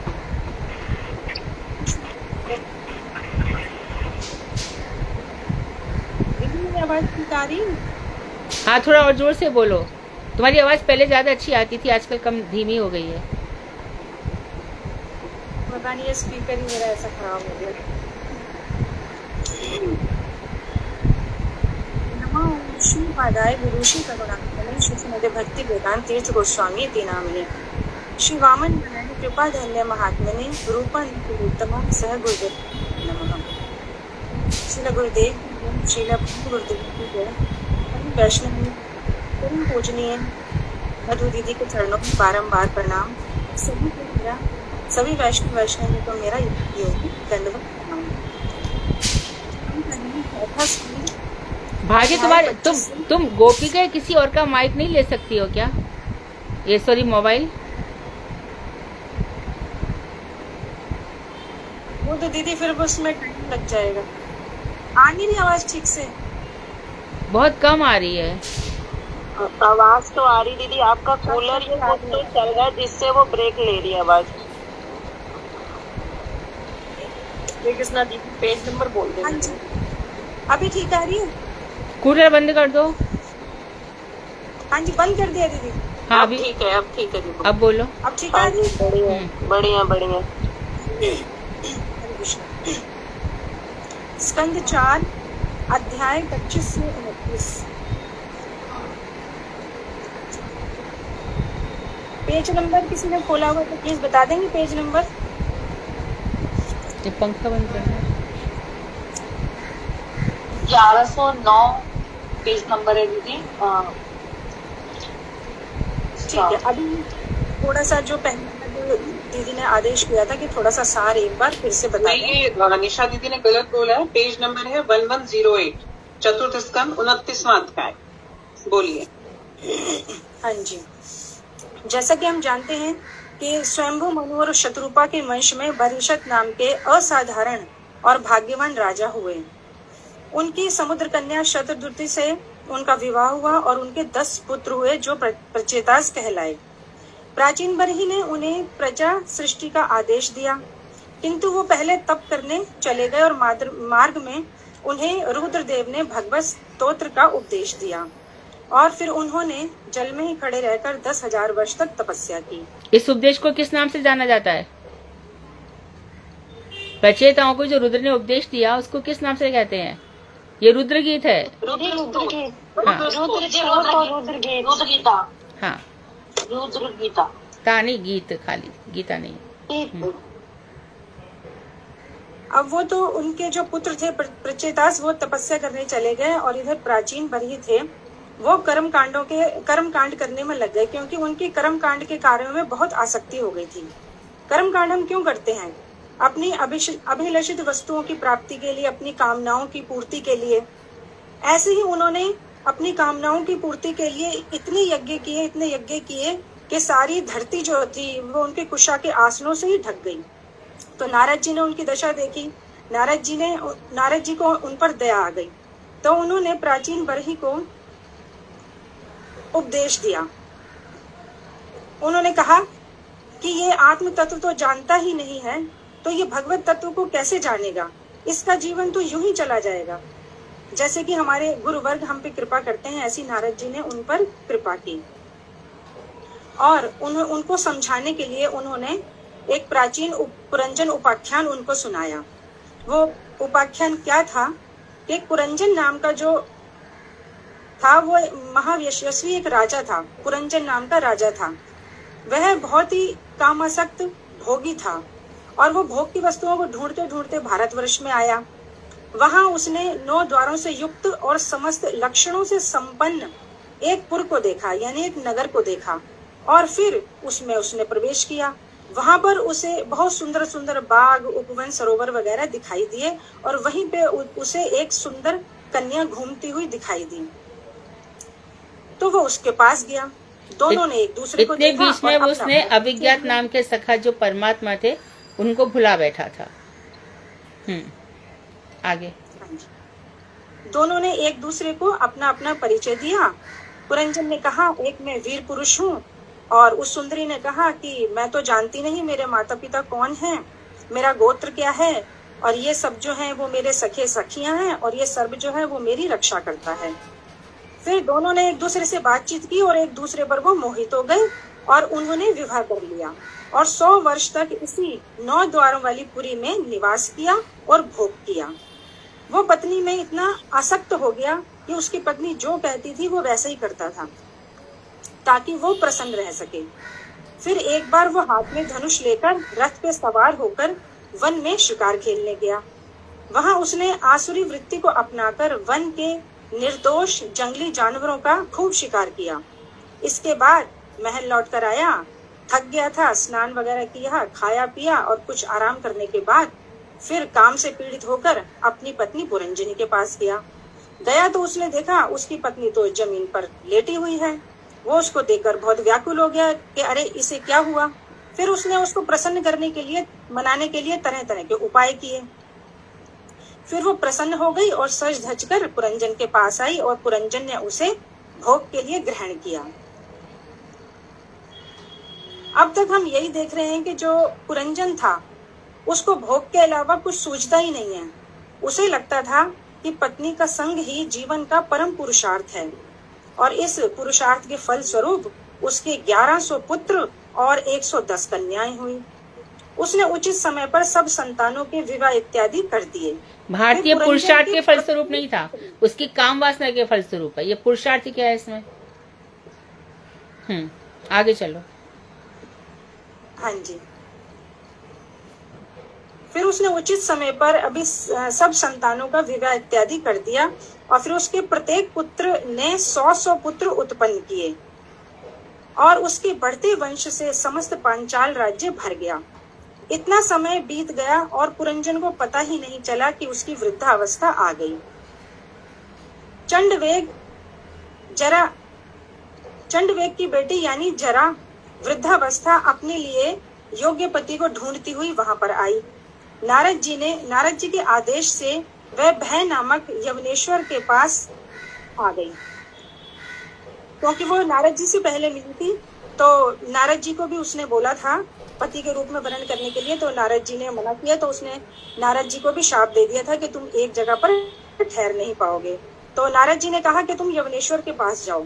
तो वो यवनेश्वर के पास गई और उन्हें पति के रूप में वर्ण करने की बात कही, परंतु उन्होंने मना कर दिया और कहा कि तुम मेरी बहन बन जाओ और मेरे भाई प्रज्वार के साथ पुरंजन की पुरी को अपने अधीन कर लो। अब उन दोनों ने ऐसे ही किया। अब तो पुरंजन घबराने लगा। पुरंजन को अपनी पत्नी की चिंता सताने लगी कि मैं तो बूढ़ा हो रहा हूँ और अगर मैं मर गया तो मेरी बेचारी पत्नी का क्या होगा। और अपनी पत्नी पुरंजनी को याद करते करते उसने शरीर छोड़ दिया और अगले जन्म में विदर्भ राजा के घर में सुंदर कन्या विदर्भी के रूप में जन्म लिया। कन्या बड़ी हुई, उसका विवाह मलयध्वज के साथ हुआ। विदर्भी और मलयध्वज के एक पुत्री श्यामलोचना। एक मिनट, विदर्भी नाम है कि वैदर्भी नाम है? वैदर्भी है मैम, वैदर्भी। इसलिए वैदर्भी बोलो। ठीक है, वैदर्भी और मलयध्वज के एक पुत्री और 7 पुत्र हुए। जो ये 7 पुत्र थे वो आगे चलकर द्रविड़ प्रदेश के राजा हुए और जो पुत्री श्यामलोचना थी उनका विवाह महर्षि अगस्त्य से हुआ था। इसके बाद मलयध्वज श्री कृष्ण की आराधना की कामना से कुलाचल वेंकट पर्वत पर चले गए। उनकी पत्नी भी उनके साथ गई। उन्होंने अपने पति का जो बहुत भक्ति पूर्वक अपने पति की बहुत सेवा करी और वैराग्य को धारण किया।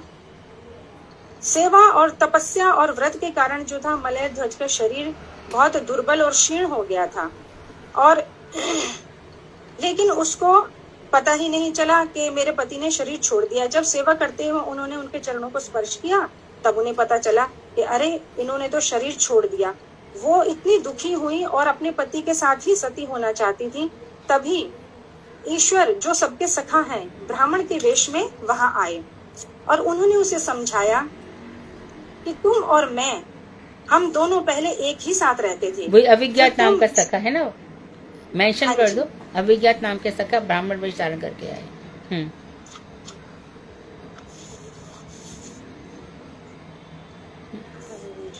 बोलो बोलो आगे बोलो। तुम और मैं दोनों। हाँ जी, तुम और मैं, हम दोनों जो है मानस सरोवर में एक साथ वास करते थे। हे सखे, हंस होने पर भी तुम विषय भोगों की इच्छा से मुझे छोड़कर इस प्रपंच में चले आए थे, और यहाँ वास स्थान ढूंढते ढूंढते तुमने किसी स्त्री के द्वारा रची हुई एक पुरी को देखा था। उस स्त्री के द्वारा मोहित होकर तुम विषयों में ही आसक्त हो गए थे। इसी कारण तुम मुझे भूल गए और तुम्हारी ऐसी दशा हुई। देखो, ना तुम वैदर्भी हो और ना ही मलय ध्वज तुम्हारा पति है। तुम उस पुरंजिनी के पति भी नहीं हो। ये सब मेरी माया है। मैं परमात्मा हूँ और तुम जीव हो। इस प्रकार वैदर्भी ने भगवत विमुक्ता के कारण भूले हुए आत्मज्ञान को पुनः प्राप्त किया। हे प्राचीन बरही, नारद जी कह रहे हैं, हे प्राचीन बरही, इसलिए मैंने इस पुरंजन उपाख्यान के फल से तुम्हें आत्म तत्व के ज्ञान का उपदेश दिया। अब पुरंजन उपाख्यान का तात्पर्य बता रहे हैं। प्राचीन बरही जी ने नारद से कहा, हे प्रभु, मैं आपके वचनों का तात्पर्य ठीक से नहीं समझा हूँ। इसे तो विवेकी पंडित ही समझ सकते हैं। अब नारद जी प्राचीन बरही को पुरंजन उपाख्यान का तात्पर्य समझा रहे हैं कि जो उन्होंने इतनी सारी कहानी बताई, तो असल में उसका तात्पर्य क्या है, उसका अर्थ क्या है, उसका मतलब क्या है। रूपक था वो, अब इस रूपक का अर्थ बता रहे हैं। हाँ जी। हे राजन सुनो, पुरंजन को पुरुष अर्थात जीव जानो। जीव अपने अपने कर्मों के अनुसार एक पुरम अर्थात शरीर का निर्माण करता है, इसलिए उसे पुरंजन कहा जाता है। और जिसे मैंने अविज्ञात कहा, वह उस जीव का सखा यानी ईश्वर है। जब जीव प्राकृतिक विषयों को संपूर्ण रूप से उपभोग करने की इच्छा करता है, तब वह अन्य अन्य शरीरों की अपेक्षा वह 9 द्वार तथा 2 हाथ और 2 पैरों से युक्त मानव देह को ही उपयोगी मानता है। उस देह में इंद्रियां ही पुरंजन के सखा हैं और इंद्रियों की वृत्तियां पुरंजन की सखियां हैं। और 5 फन वाले जिस सर्प के बारे में बताया गया था, प्राण, अपान, व्यान, उदान और समान, ये 5 वृत्तियों वाला प्राण ही वो सर्प है। और मैंने जिसे 11 महाबलियों का नायक कहा था, वह ज्ञान और कर्म दोनों प्रकार की इंद्रियों का राजा महाबली मन है। 5 ज्ञानेंद्रियां और 5 कर्मेंद्रियां, और इन दोनों का राजा है, उभय कर्मेंद्रियों का, ज्ञानेंद्रियों का राजा है मन। ये 11 हो गए। हाँ जी, 5 ज्ञानेंद्रियां वाक, पानी, पाद, वायु, उपस्थ, और कर्मेंद्रियां चक्षु, कर्ण, नासिका, जीवा और त्वचा। और जो महाबली है नायक, वो मन है। रूप, रस आदि 5 विषय ही पांचाल देश हैं, जिसके बीच में वह 9 द्वारों वाला पुर है, और वह देह शरीर है। और इस शरीर के, इस पुर के जो 9 द्वार हैं, वो 2 नेत्र, 2 नासा छिद्र, 2 कान, मुख, लिंग और गुदा। इंद्रियों के साथ जीव इन द्वारों की सहायता से रूप, रस आदि बाह्य विषयों को ग्रहण करता है। खद्योता और आविर्मुखी दोनों चक्षुओं के नाम हैं, और विभ्राजित जनपद यानी रूप। जो द्युमान नामक सखा है, वह चक्षु इंद्रिय है। पुरंजन द्युमान सखा के साथ ही दोनों चक्षुओं के द्वारा रूप का दर्शन करता है। नलिनी और नालिनी नाम के 2 द्वार दोनों नासा छिद्र हैं, जिसे सौरभ देश कहा गया है। वही गंध नाम से कथित है। अवधूत घ्राणेंद्रियों को कहा गया है, और मुख्य द्वार मुख को कहा गया है। इसके बाद विपण यानी वाग इंद्रिय और रसविद अर्थात रसनेन्द्रिय। इस पुरी में आपण का अर्थ भाषण और बहुदल का अर्थ विचित्र अन्न है, यानी कि तरह तरह का अन्न। पितृहु दाया कान और देवहु बाया कान है। पांचाल नामक जिस शास्त्र के बारे में बताया गया है वह प्रवृत्ति निवृत्ति विषयक शास्त्र है। दक्षिण पांचाल यानी प्रवृत्ति मूलक कर्मकांडीय शास्त्र, ठीक है, कर्म कांड में लगना, राइट। और उत्तर पांचाल यानी निवृत्ति मूलक ज्ञान कांडीय शास्त्र। निवृत्ति मूलक का अर्थ क्या हो गया? ज्ञान कांड। और क्या अर्थ होता है निवृत्ति मूलक का? क्या अर्थ होता है?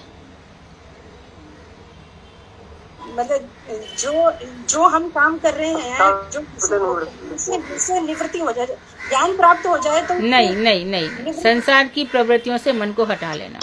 कर्म कांड में जो हम लगे हुए हैं वो हमारी प्रवृत्तियां हैं, उनसे मन को हटा लेना। दीदी प्रवृत्ति के बाद हम निवृत्ति में आ जाते हैं ना, जब आप संसार से रुक के फिर उसके बाद निवृत्ति। पर ऐसा नहीं है कि प्रवृत्ति होगी ही होगी, किसी की प्रवृत्ति बालकाल से भी नहीं होती, प्रारंभ से ही वो निवृत्ति परक होता है ना। जिसकी संसार में प्राकृत कर्मों में रुचि नहीं है वो सब निवृत्ति परायण है। श्रवणेन्द्रिय द्वारा पुरुष इन दोनों शास्त्रों का श्रवण करके पितृलोक को प्राप्त कराने वाले पितृयान और देवलोक को प्राप्त कराने वाले देवयान से गमन करता है। श्रुतिधर शब्द से श्रोतेंद्रिय को जानना चाहिए। मैंने पुरी के अधोभाग में जिस आसुरी नामक द्वार का उल्लेख किया है वह लिंग है। ग्रामक अर्थात ग्राम्य व्यक्तियों की स्त्री संग से उत्पन्न रति। दुर्मद यानी उपस्थेंद्रिय और निरृति यहाँ मल द्वार को कहा गया है। वैश्यस अर्थात नरक, जैसे कि पहले कहा गया था पुरंजन वैश्यस चला गया, यानी कि पुरंजन नरक चला गया। और लुब्धक अर्थात बुदा। जिन दो अंधे निवासियों के विषय में बतलाया गया है उन्हें हाथ और पैर समझो। पुरुष इन दोनों की सहायता से कर्म करता है और आवागमन करता है। अंतःपुर का अर्थ है हृदय और विशुचि शब्द का अभिप्राय मन से है। राजमहिषी पुरंजनी ही बुद्धि है। जिस रथ के बारे में यहाँ कहा गया है वह शरीर है और इंद्रियां इसके घोड़े हैं। पाप और पुण्य ही इसके दो चक्र हैं। 3 गुण इसकी ध्वजा हैं। 5 प्राण, प्राण अपान व्यान उदान और समान, ये 5 प्राण ही इसकी 5 रस्सियां हैं। मन लगाम है और बुद्धि सारथी है और हृदय ही रथी के बैठने का स्थान है। सुख दुख रूपी द्वंद्व और शोक मोह ही युग बंधन यानी जुए का स्थान है। 7 धातुएं रथ के 7 आवरण हैं। 11 इंद्रियां उस पुरुष की सेना हैं। 5 कर्मेंद्रियां उसका बाह्य विक्रम है और ज्ञानेंद्रियों के द्वारा वह उन इंद्रियों के विषयों का यानी कि रूप रस आदि का सेवन करता है। जीव इस रथ में चढ़कर शिकार के लिए जाता है, अर्थात विषय भोगों के पीछे दौड़ता है। जिस चंडवेग नामक राजा के बारे में बताया गया है वह संवत्सर काल है, यानी कि समय है। संवत्सर के दिन गंधर्व हैं और रात्रियां गंधर्वियां हैं। 360 चंडवेग की सेना अर्थात 360 दिन और रात्रियां जो बारी बारी से चक्कर लगाते हुए देहधारी प्राणियों की आयु का हरण करते रहते हैं। जिसे काल कन्या जरा कहा गया है वह वृद्धावस्था है जिसे कोई स्वीकार नहीं करना चाहता। यवनेश्वर मृत्यु रूपी ईश्वर को कहा गया है। यवनेश्वर ने ही जरा को अपनी बहन के रूप में स्वीकार किया है। जिसके पास जरा आती है तो धीरे धीरे वह यवनेश्वर के पास अपने आप ही आ जाता है। यवनेश्वर के अनुचरों यानी आदि और व्याधि रोग, आदि अर्थात मानसिक, व्याधि अर्थात शारीरिक रोग को उनकी सेना कहा गया है। और जब यवनेश्वर की ये सेना आती है, आदि व्याधि रोग रूपी सेना जब आती है तो ये अपना काम करती है और पीड़ा पहुंचाती है। इसके बाद उसका भाई प्रज्वार यानी मृत्यु का कारण बनने वाला शीत और उष्ण 2 प्रकार का ज्वर आता है। इस प्रकार जीव बहुत प्रकार से कष्ट पाता है और दुख पाता है। वह जैसा कर्म करता है उन कर्मों के अनुसार ही मृत्यु के बाद उसे योनियां मिलती हैं। इस प्रकार अज्ञान से ढकी हुई बुद्धि वाला जीव अपने अपने कर्मों और गुणों के अनुसार ही कभी पुरुष, कभी स्त्री, कभी नपुंसक, कभी देवता, कभी पशु, कभी पक्षी आदि होकर जन्म ग्रहण करता है। अर्थात अज्ञान के कारण जीव की जन्म मरण आदि दुखों से परिपूर्ण संसार गति होती है। केवल एकमात्र परम भगवान श्री वासुदेव की भक्ति से ही उस अज्ञान का भली भांति विनाश हो सकता है।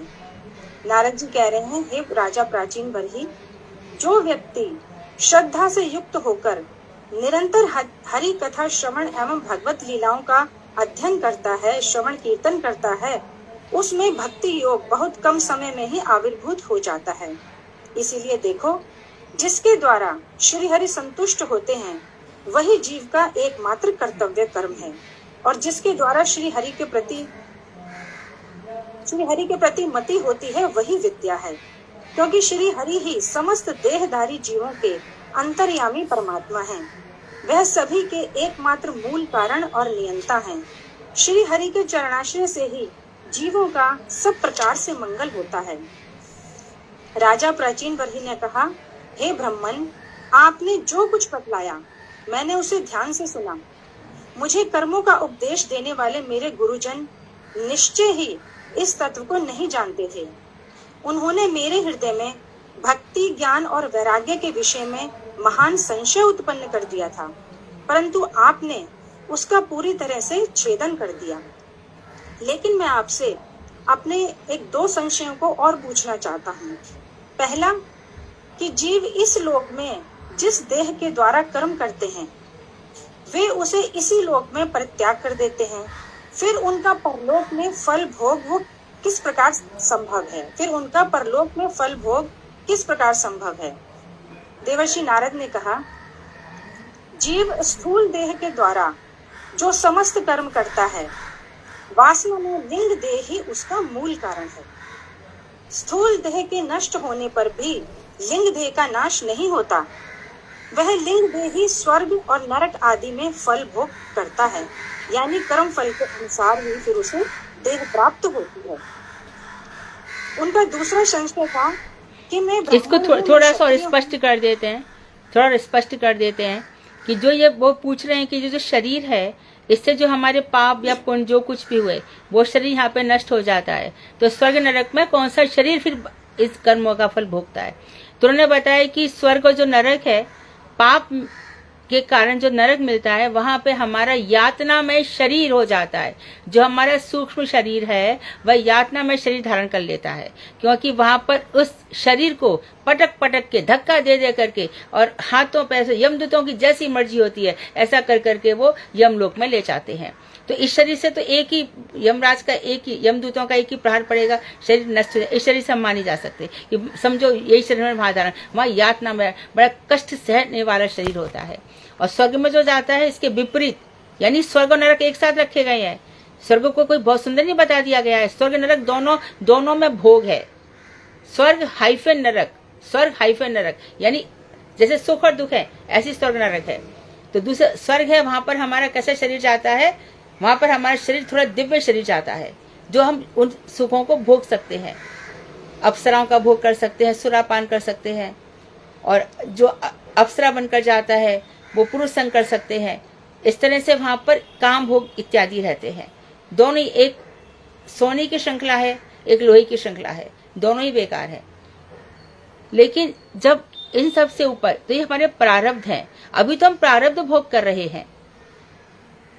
कल ही मैं गोवर्धन बाबा के जो शिष्य हैं दामोदर महाराज, उनसे बात कर रही थी, तो बोले कि अभी तो जो प्रारब्ध है वही है, अब प्रारब्ध तो हमारे खुले भी नहीं है। संचित क्रियामाण, एक तो हम कर्म अभी जो संचय कर रहे हैं, एक क्रियामाण जो करे जा रहे हैं, तो अभी जो हम भोग रहे हैं वो हमारा प्रारब्ध भोगना शुरू हुआ है। वो कितने जन्मों तक चलेगा कोई नहीं जानता। एक अप्रारब्ध है जिसका ताला भी खुला भी नहीं है, मानो किसी ने बहुत सारे पुण्य कर लिए हैं, बहुत सारे पुण्य, यहाँ दान वहाँ दान ये वो, तो उसका पुण्य का तो वो क्या बनेगा, बहुत बड़ा पैसे वाला बन जाएगा, बहुत धनवान बन जाएगा, क्योंकि उसने भगवान का भजन नहीं किया। इसलिए उसकी बुद्धि भोग परायण रहेगी। मेरे पास इतने धन हो जाए, इतनी मर्सिडीज होती गाड़ी हो जाए, फिर यहाँ भी हो जाए, और वो जितना भी साधु संतों को भी बुलाएगा तो किस लिए, इनको पैसा दे दूं, उनको ये कर दूं, वहीं तक उसकी बुद्धि रहेगी, उसके ऊपर बढ़ेगी नहीं, तो दिव्य शरीर हो जाता है। लेकिन जब भगवान अपने धाम में ले जाते हैं तो चिन्मय शरीर हो जाता है। तो प्रारब्ध और अप्रारब्ध उनका भी आरंभ भी नहीं हुआ भोगना। तो भक्ति रसायन सिंधु में श्री रूप गोस्वामी कहते हैं कि भगवान के भजन करने से प्रारब्ध, अप्रारब्ध, आरब्ध, अनारब्ध, संचित, क्रियामाण, कूट, बीज सब कुछ नष्ट हो जाता है। ये भगवान के भजन से होता है। तो ये शरीर की गति है। बीच में भी आया कि एक देवयान से जाते हैं, एक पितृयान से जाते हैं। पितृयान से कि जो पितरलोक में जाएंगे, धीरे धीरे पितरलोक से कभी कुछ मुक्ति मिली तो देखा जाएगा। देवयान से फिर स्वर्ग इत्यादि जाते हैं। इस तरह से बहुत ही सुंदर वर्णन तृतीय स्कंद में आता है। अचिरादि गति होती है और फिर धूम मार्ग होता है, या धीरे धीरे से फिर संवत्सर से फिर इरावत्सर, ऐसे कितने लोगों में जीव पड़ा रहता है। तब ये सब ज्ञान सुन करके हमारी आंखें खुलती हैं और उसके बाद फिर हम भगवान के लिए चिंतन करते हैं। आगे बोलो। उनका दूसरा संशय है कि मैं ब्राह्मण हूँ, मैं क्षत्रिय हूँ। इस प्रकार के अभिमान से जीव कर्म करता है। ब्राह्मण है तो ब्राह्मण वाले ही कर्म करेगा और ईश्वर द्वारा उसे कर्मों का फल भी मिल जाता है। तो फिर जीव का पुनर्जन्म क्यों होता है? ये लिखा है इसमें, ब्राह्मण तो ब्राह्मण वाला कर्म करेगा, ये लिखा हुआ है इसमें। ये लिखा है? हाँ जी, हाँ जी। जरा बोलो तो कहाँ पे लिखा है? ऐसा लिखा होगा कि वो करने की प्रयास करता है ना। कोई ऐसा नहीं कि जो ब्राह्मण बन गया तो ब्राह्मण वाले कर्म ही करेगा। परशुराम जी भृगुवंश में उत्पन्न हुए, ब्राह्मण वंशी है। मैया को मार दिया ना, और अब ये जो ब्राह्मण है ये तंबाकू खा रहे हैं, गाती नहीं भसते, कुछ नहीं करते। इसलिए ब्राह्मणत्व होना कोई बहुत बड़ी बात नहीं है कि वो ब्राह्मण बनकर पैदा हुआ, कि हम दीक्षित हैं, कि कौन कौन से ब्राह्मण के गोत्र हम वशिष्ठ हैं, कि हम ये हैं। ये सब कुछ नहीं होता है। गुण कर्म विभागशाह, ये सृष्टि है, गुण और कर्म के आधार पर बनाई गई है। और उसके बाद मानो हम ब्राह्मण बन भी गए और भगवान का भजन नहीं किया तो ऐसे ब्राह्मणत्व को भी धिक्कारा गया है। मानो बहुत वर्षों तक तपस्या कर भी ली और उसके बाद भी हमें कृष्ण प्राप्ति नहीं हुई, तो तपस्या से क्या लाभ? और यदि हमें अब कृष्ण मिल गए तो हम तपस्या क्यों करें? हमारी गोपियों ने क्या वेद मंत्र पढ़े थे? क्या वो बैठ करके कर रही है कर्मकांड? इंद्राय स्वाहा, मित्राय स्वाहा, बृहस्पति स्वाहा, सूर्याय स्वाहा, चंद्रमसे स्वाहा, ऐसे कर रही है क्या? नहीं कर रहे ना। तो ऐसे ब्राह्मण बन के भी क्या लाभ है? गोपियों ने कोई वैदिक मंत्रों का कुछ भी नहीं जपा था, बल्कि तो हमारी गोपियां भगवान श्री कृष्ण को भोजन कराती थी। कृष्ण ने तो उनको क्या दिया? गोपियों को कुछ भी दिया है क्या? और जब कृष्ण ने कहा कि मैं वृंदावन का राजा हूं, तब राजा जी ने यही कहा, कभी यहाँ पर एक पौधा भी तुमने उगाया है क्या? कोई बीज भी बोया है क्या? इससे कृष्ण ऋणी है वहां पर, क्योंकि यज्ञ पत्नियों का भी भगवान श्री कृष्ण के प्रति ऐश्वर्य भाव है और संसार में अभी भी वो निर्मुक्त नहीं हुई है कर्म बंधन से, इसलिए कृष्ण की प्राप्ति उन्हें भी नहीं हुई है। रुक्मणी एक पुत्र होने के बाद जब प्रद्युम्न हो गए तब कृष्ण के प्रति इतना ममत्व कहाँ रहा?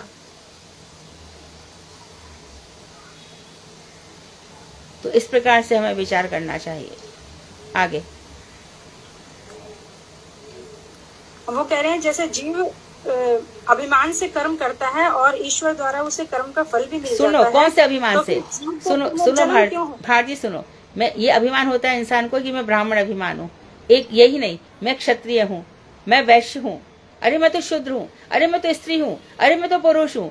ये अभिमान जो होता है ना, इसी के बस में होकर वो स्थूल शरीर से उतना ही कर्म कर पाता है। ये कहीं नहीं लिखा कि ब्राह्मण होगा तो ब्राह्मण, ऐसा कहीं नहीं लिखा है शास्त्रों में। इसलिए हम बार बार कहते हैं कि मन से मत बोलो, इसलिए हम बार बार रिक्वेस्ट करते हैं। आगे बोलो। तो नारद जी कह रहे हैं कि कर्म अभिमान द्वारा ही जीव का पुनर्जन्म होता है।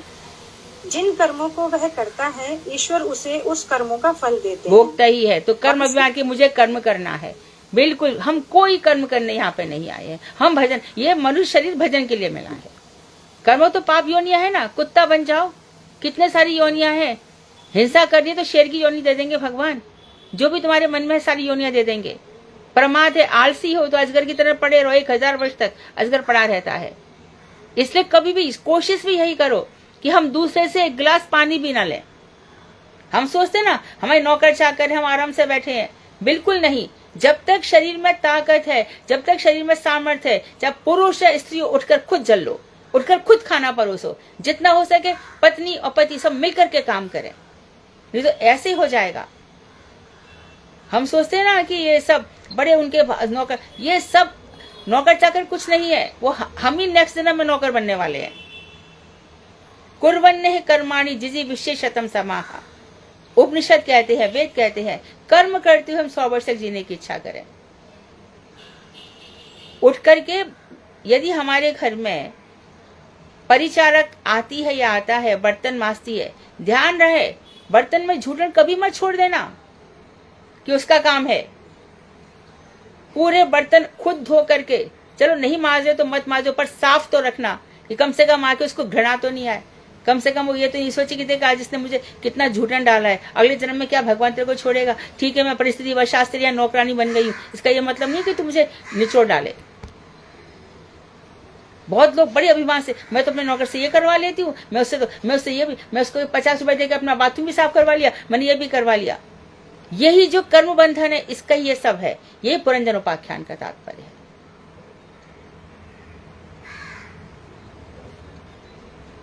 ये धन की निंदा अभी 10वें स्कंद आएगा तो हम पढ़ेंगे। जब नल कुंवर मणिग्रीव, कुबेर के जो दोनों पुत्र हैं, तब नारद जी ने कितनी धन की निंदा करी है। ये कितने सारे मनुष्य जाने क्या क्या करा लेता है। और ये तो शुरुआत है, जो हम शरीरों में कर्म भोग रहे हैं, ना जाने कौन कौन से जन्म में कहां कहां डाल देंगे भगवान। क्योंकि वो खुद ही कह रहे हैं, कर्मण्यवाधिकारस्ते मा फलेषु कदाचन। कर्म कर ले, फल तो मैं देखूंगा क्या करना है मुझे। इसलिए बड़े शुद्ध मन से, बड़े निर्मल मन से, बड़े दैन्य भाव से हमें रहना चाहिए।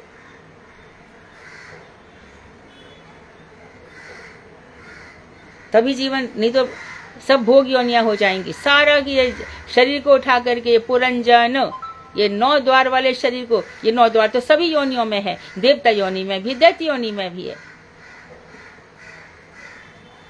बात है मन की, मन को जो समझ ले।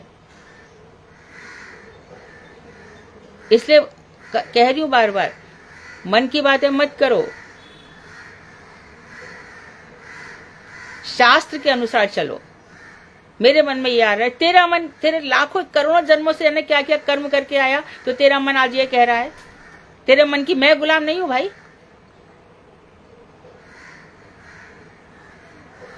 मन से नहीं, शास्त्रों के अनुसार चलना पड़ेगा। पूज्य बात बावन गोस्वामी महाराज हमेशा कहते थे, ये शास्त्र मेरे लिए बने हैं। अर्थात फिर आगे एक्सप्लेन करते थे, यदि तुम मेरे हो, अर्थात तुम मेरे जैसा बनना चाहते हो, तो इन शास्त्रों का पालन करो। ये शास्त्र तुम्हारे लिए भी है। जरा सी बात पे हम दिखाना, जरा सी बात पर मैं उठता ही नहीं है। हर बात में मैं ऐसा टपकता है ना। अरे अभिमान कहीं का नहीं छोड़ेगा भाई, ये अहंकार कहीं का नहीं छोड़ेगा। तिनके से भी तृणा दपी सोनी चेन। तिनको को तो रौंदो तो वापस खड़ा होता है, अपने को तो रौंद दिया तो रौंद दिया। ठाकुर जी के चरणों में शरणागत हुए पड़े हैं, जो होगा देखा जाएगा। ब्रिटिश से भी अधिक सहनशील मतलब क्या? पत्थर मारा तो भी उसने फल फूल सब्जी सब दे दिया। पत्थर मारा, बिना पत्थर मारे भी हम सब कुछ देने को तैयार हैं। और हम एक दूसरे से क्या मान चाहेंगे? वो हमारा सम्मान करता है, वो हमारा अपमान करता है। तू कौन तो सम्मान करने वाला, कौन अपमान करने वाला? यदि हमारा रजिस्ट्रेशन राधा रानी के चरणों में नहीं हुआ तो ऐसे सम्मान अपमान का क्या लाभ है? इसे खुद बैठ करके एकादश स्कंद में तितिक्षु ब्राह्मण का इतिहास, नेक्स्ट टॉपिक सुधा किसी को दे देना। तितिक्षु ब्राह्मण का इतिहास खुद भगवान सुना रहे हैं उद्धव जी को, क्या क्या सहन किया उसने, और जो धन था उसकी क्या दुर्दशा हुई।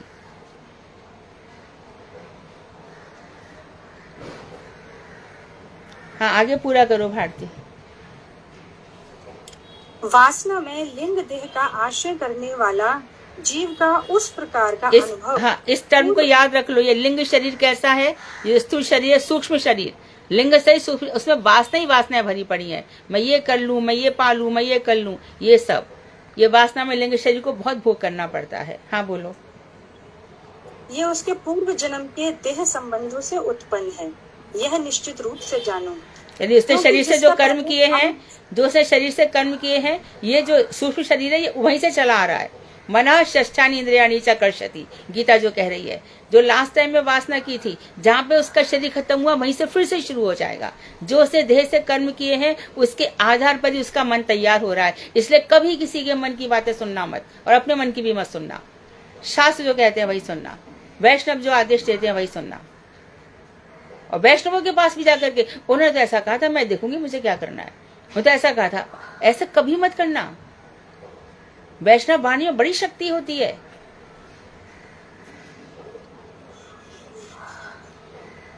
हमसे उन्होंने कहा एक पढ़ लो, अरे मेरी कहाँ सामर्थ्य, मैं क्या कर सकती हूँ। आप ये समझ लेना, वैष्णव ने बोल दिया तो सामर्थ्य भी संचरित कर दी।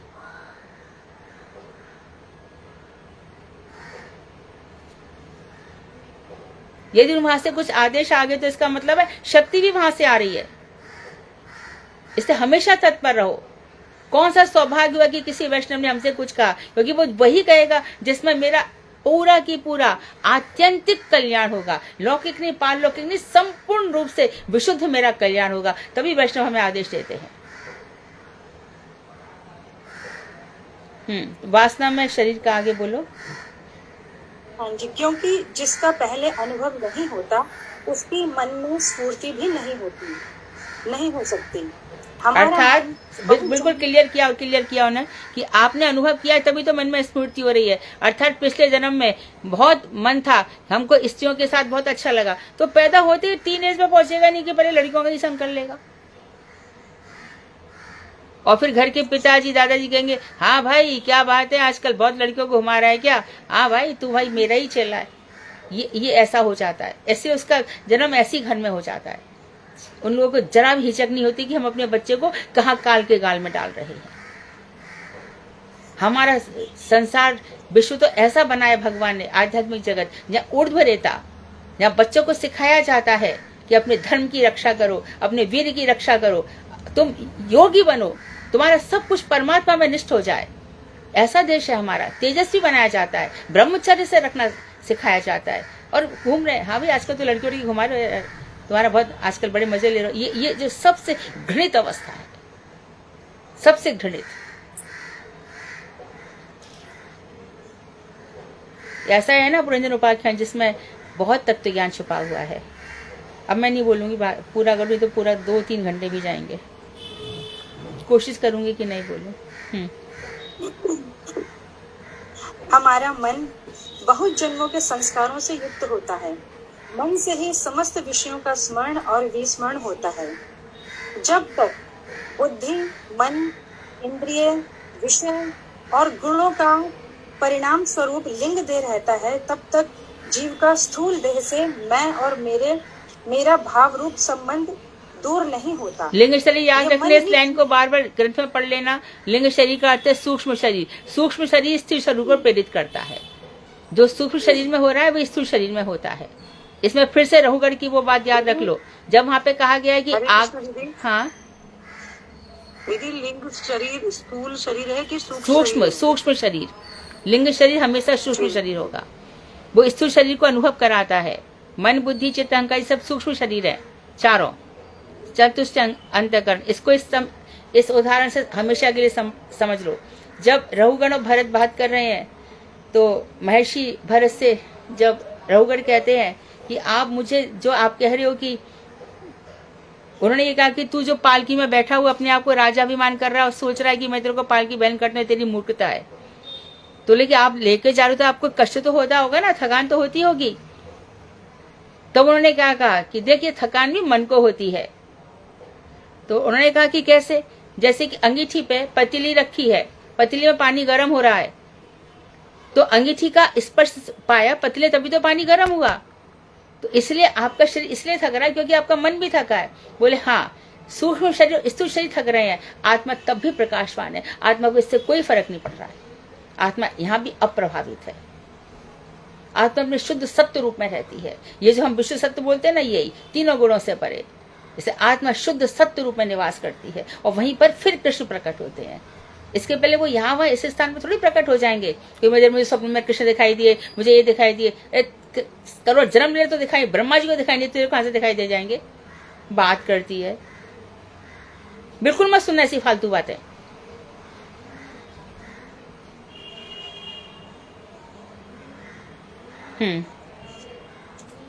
ये मन ही जीवों के जन्म मरण रूप संसार की प्राप्ति का कारण है। विषय वासनाओं से ही कर्मों की उत्पत्ति होती है और इन कर्मों से ही जीव का बंधन होता है, यानी देह से कर्म और कर्मों से देह, यही पूर्व जन्म का कारण है। श्री मैत्रेय ऋषि कह रहे हैं, विदुर, इस प्रकार महाभागवत नारद जी ने राजा प्राचीन बरही को जीव एवं ईश्वर के स्वरूप का उपदेश दिया और फिर वह उनसे विदा लेकर सिद्ध लोक को चले गए। इसके बाद राजा प्राचीन बरही भी पुत्रों को प्रजा की रक्षा का आदेश देकर तपस्या के लिए कपिल मुनि के आश्रम में चले गए। वहां एकाग्र चित्त से भक्ति पूर्वक भगवान के श्री चरण कमलों का अनुक्षण भजन करते हुए भगवत सारूप्य को उन्होंने प्राप्त किया। अब यहाँ फल बता रहे हैं। मैत्रेय ऋषि कह रहे हैं, हे विदुर, जो देवर्षि नारद द्वारा उपाख्यान के छल से वर्णन किए गए आत्म तत्व का श्रवण करते हैं अथवा दूसरों को श्रवण कराते हैं, वे दोनों ही इस संसार के मूल वासना में लिंग देह से मुक्त हो जाते हैं। मैत्रेय जी कह रहे हैं, हे विदुर, मैंने यह आत्म तत्व का उपदेश गुरु कृपा से प्राप्त किया था। यदि जीव की श्री कृष्ण में भक्ति, जीवों पर दया एवं आत्मज्ञान तत्व यानी स्व स्वरूप की उपलब्धि हो जाती है तो वह संसार से मुक्त हो जाता है। हरे कृष्ण। चलो, आज एकादशी के दिन पूरे दिन उपाख्यान पूरा हुआ, फलश्रुति भी मिली, हम लोग धन्य हुए। बहुत सुंदर, बहुत बढ़िया समय है। इसमें जो चंड वेद के गंधर्व और गंधर्वियां बोली गई ना, 360 360 टोटल 720, वो 365 क्यों नहीं बोली गई? पहले है ना, ऐसे 360 दिन गिने जाते थे, जो भी 365 हो रहे हैं, और इसी से गिनते गिनते ये जो निकलता है ना अधिक मास 360 है। इसमें पहले ऐसी गणना होती थी, बहुत समय पहले 360 दिन ही गिने जाते थे, जो भी 365 हो गए धीरे धीरे। काफी समय तक पहले 364 भी थे। तो और दूसरा क्या हो रहा है कि जो तिथियों के हिसाब से मुझे लगता है 360 ही है, लेकिन हम इनके हिसाब से अंग्रेजी महीने के हिसाब से इनको 365 गिनते हैं। तिथियों में क्षय वो होता है ना, तो वहां पे शायद 360 ही होंगे तिथियों के अनुसार। ठीक है, अगली कथा आप बने रहिए प्लीज, जो भी क्लास में है, सिर्फ 15-20 मिनट और उसके बाद अभी साधना दीदी बोलेंगी। एक मेरी प्रार्थना और है, स्पेशली अभी जैसे ललिता दासी दीदी ने बीच में टोका, तो आप किसी भी, मैं सबसे एक बार फिर से निवेदन कर रही हूँ, मैंने पहले भी बोला था कि जब दीदी कुछ बोल रही है, समझा रही है, तो आपके मन में जो भी जिज्ञासा है आप उसको नोट करो, और दीदी की कथा बोलने के बाद, क्लास ओवर होने से पहले आप अपनी क्वेरीज बोल सकते हैं। उसकी वजह ये है कि कथावाचक जिस भी आवेश में, जिस भी क्रम में वो कथा कर रहा है, उसमें व्यवधान आता है, इंटरफेरेंस होती है, हर्डल होती है, तो उसको ना करें। हाँ, हरे कृष्णा। सादा दीदी आप बोलिए प्लीज। हरे कृष्णा दीदी, दंडवत प्रणाम। हरे कृष्णा दीदी, पेज नंबर बता दीजिए। हाँ जी दीदी, पेज नंबर है 729 में गजेंद्र के द्वारा भगवान की स्तुति और उसका संकट से मुक्त होना। 5 से 9 वाला जो स्कंद है, दूसरा भाग, ये भी बता दो। हाँ जी, ये अष्टम स्कंद में है, हमारे दूसरे पार्ट वाली भागवतम में। सर्वप्रथम मैं अपने गुरुदेव जो नित्य लीला प्रवीण अष्टोत्तर श्री श्रीमद भक्ति वेदांत नारायण गोस्वामी जी महाराज के चरण सरोज में कोटि कोटि दंडवत प्रणाम करते हुए उनसे है हेतु की प्रार्थना करती हूँ तत्पश्चात अपने दीक्षा गुरुदेव श्री अष्टोत्तर अहेतु की प्रार्थना की जगह बोलना चाहिए अहेतु की कृपा की प्रार्थना कर, अनकंडीशनल करती हूँ। ठीक है। उसके पश्चात मैं अपने दीक्षा गुरु श्री अष्टोत्तर श्रीमद भक्ति वेदांत दंडी गोस्वामी जी महाराज के चरण कमलों में दंडवत प्रणाम ज्ञापन करती हूँ। मेरी शिक्षा गुरु भगवदाचार्य डॉक्टर मधु खंडेलवाल दीदी के चरणों में असंख्य कोटि दंडवत प्रणाम ज्ञापन करती हूँ। और मैं उनकी कृपा से, संस्कृत में दीदी ने बोला है, गजेंद्र की स्तुति करने के लिए प्रयास करूंगी। और दीदी मेरा गजेंद्र की स्तुति हम नहीं कर रहे, गजेंद्र द्वारा कृत स्तुति। हाँ जी, गजेंद्र के द्वारा भगवान की स्तुति। हाँ। तो इसमें सबसे पहले सुखदेव गोस्वामी जी का वो है, एवं व्यवस्थितो बुद्ध्या समादाय मनोविधि जजाप परमं जाप्यम प्राग्जन्मनि अनुशिक्षितम।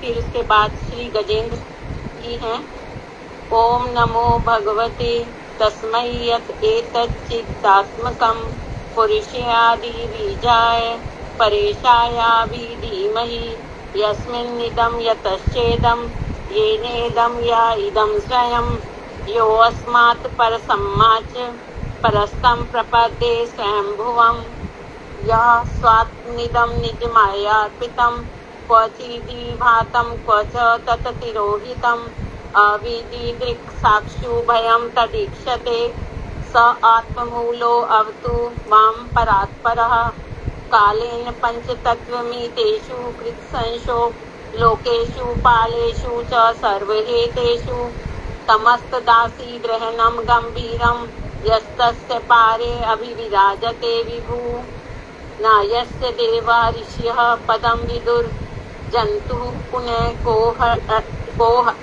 अर्ति गन्तुमीलितुं यथा न तस्य कृतिभिर्विचेष्टतो दुरत्यया अनुक्रमणः स मावतु दिदीक्षवो यस्य पदं सुमङ्गलं विमुक्त संगा मुनियः सुसाधवः चरन्ते लोकव्रतं व्रणं वने भूतात्म भूता सुहृद सामे गति न विद्यते यस्य च जन्म कर्म वा नाम रूपे गुण दोष एव वा तथापि लोकाप्य संभवाय यः स्वमाया तान्य अनुकालमृच्छति तस्मै नमः परेशाय ब्रह्मणे अनंत शक्तये अरूपायो रूपाय नम आश्चर्य कर्मणे नम आत्म प्रदीपाय साक्षिणे परमात्मने नमो गिरां विदुराय मनस सचेत सामपि सत्वेन प्रतिलभ्याय नैष्य कर्मेण विपश्चिता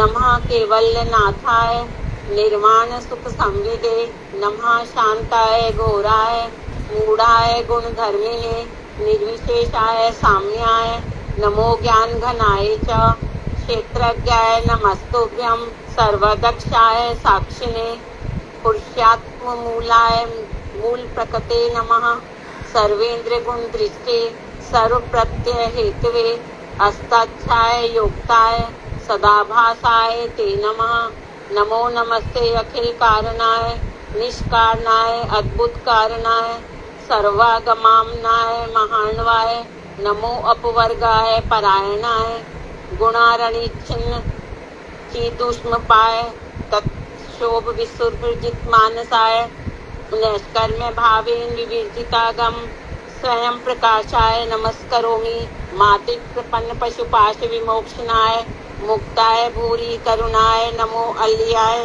स्वांशेन सर्वतनु भृन्मंसी प्रति कृतिग्दर्शे भगवते बृहते नमस्ते आत्मात्म जात गृहीवित जनेषु सत्तै दुष्प्रापणाय गुण संग विवर्जिताय मुक्तात्म भी स्वहृदये परिभाविताय ज्ञानात्मने भगवते नम ईश्वराय यम धर्म कामार्थ विमुक्त कामा भजन्त इष्टां गतिम आपनुवन्ति किंचाशीशोरात्यपि देहम अव्यम करोतु मे अभ्रदयो विमोक्षणम् एकांतिनो यस्य न कंचनार्थं वाञ्छन्ति ये वै भगवत प्रपन्नः अति अद्भुतं तच्चरितं सुमंगलं गायन्त आनंद समुद्र मग्न तमक्षरम ब्रह्म परम परेशम अव्यक्तम आध्यात्मिक योग गम्यम अतीन्द्रियम सूक्ष्मिवाति दूरम अनंत माध्यम परिपूर्ण मीरे यस्य ब्राह्मदयो देवा वेदा लोकाश्चराचरा नाम रूप विभेदे फलव्या च कल्याकृतः यथार्चिषो अग्ने सवितुर्गभस्तयो निर्यान्ति संयान्नत् कृत्स्वरोचिष तथा यतो अयं गुण संप्रवाहो बुद्धिर्मन खानी शरीर सर्गा स वै न देवासुरमर्त्य त्रियं न स्त्री न षण्डो न पुमान न जंतु नायं गुण कर्म न सन्नचासनी निषेध शेषो जयताद अशेष जीवेशे नामी हामुया किम अंतर्बहिश्चावृत्ये भयोन्या इच्छामि कालेन न यस्य विपल्वस् तस्या आत्मलोकवर्णस्य मोक्षमम् सो अहम विश्व सृजम विश्वम विश्वम विश्वेगसम विश्व आत्मानम अजम ब्रह्म प्रणतो अस्मि परम पदम योग रंदित कर्माणो हृदि योग विभाविते योगिनो यम प्रपश्यन्ति योगेशम तम नतो असम्यहम नमो नमस्तुभ्यम असिह वेद शक्ति त्रियाय अखिल दी गुणाय प्रपन्न पालाय दुरंत शक्ते तदिन्द्रियाणामन्वाप्य वर्तमने नायं वेद सम आत्मानं यच्छ कत्या अहिंद्या हतं तम दुरत्य महात्म्यम भगवंत मितो असम्यहम। अब श्री शुक बोलते हैं एवं गजेंद्रम उपवर्णित निर्विशेषम ब्रह्मादयो विविध लिंग भेदी विमाना नेतै यदोपस श्रीपुर निखिलात्मकत्वात् तत्राखिला मर्मयो हरिराविरासी तम तद्धात। हाँ, इसकी वो गजेंद्र स्तुति समाप्त हो चुकी है। आप इसको जो बताए कि गजेंद्र मोक्ष का पढ़ने का क्या फल है वो बता दीजिए। ठीक है दीदी। इसके दीदी अर्थ बताना है ना? नहीं, अर्थ फिर देख लेंगे, आज समय हो चुका है साधना जी, ये लोग अर्थ खुद भी पढ़ सकते हैं। आप इसका वो बता दीजिए कि इसको पढ़ कर क्या फल होता है। ठीक है दीदी। जो गजेंद्र मोक्ष ने भगवान की स्तुति की है, अगर हम सब भी भगवान की स्तुति करें, जीव जो भी इस मृत्य जगत में है, तो भगवान हमारे ऊपर अवश्य में कृपा करेंगे। वो भक्तों के जो अवगुण हैं उनको नहीं देखते, वो एक भी गुण की तरफ आकर्षित होकर हमेशा उनको अपनी गोद में लेने के लिए तैयार रहते हैं। लेकिन हम ही अपने अहंकार वश अपना समर्पण नहीं कर पाते, और यही हमारी परेशानियों का नहीं, इसमें देखो अंत में कहीं लिखा होगा, पढ़ के रखना। गजेंद्र मोक्ष को गजेंद्र मोक्ष है, इस स्तुति को पढ़ने का कुछ खास फल है। उसमें तो ये है कि जब उसने पुकारा कातर अवस्था में तो श्री हरि प्रकट हो गए। वो तो ठीक है, वो तो भगवान ने इसकी रक्षा करी, पर अंत में चैप्टर के अंत में दिया होगा कुछ। हाँ जी दीदी है। तदनंतर गजराज को इस प्रकार अत्यंत पीड़ित देखकर भगवान श्री हरि गरुड़ के ऊपर से कूद पड़े और अहेतु की कृपा करते हुए उन्होंने शीघ्र ही सरोवर के समीप पहुंचकर गजेंद्र के साथ ही ग्रहा का भी उद्धार कर दिया। उन्होंने समस्त देवताओं के समीप ही चक्र से ग्रहा का मुख्य फाड़ करके गजराज को मुक्त कर दिया। साधना दीदी, फलश्रुति का मतलब है कि जब जो आपने अभी कथा करी है ना, उस कथा को अगर कोई पढ़े और सुने तो उसको क्या फल मिलेगा, वो 2-3 लाइनों में लास्ट में होगा, वो आप बाद में देख के लास्ट में तो यही है जो मैंने अभी पढ़ा है। ठीक है, वो कहीं लिखा होगा। अच्छा, ठीक है दीदी। कहीं लिखा होगा। हरे कृष्ण 743 पेज में लिखा है दीदी। क्या लिखा है बोलो।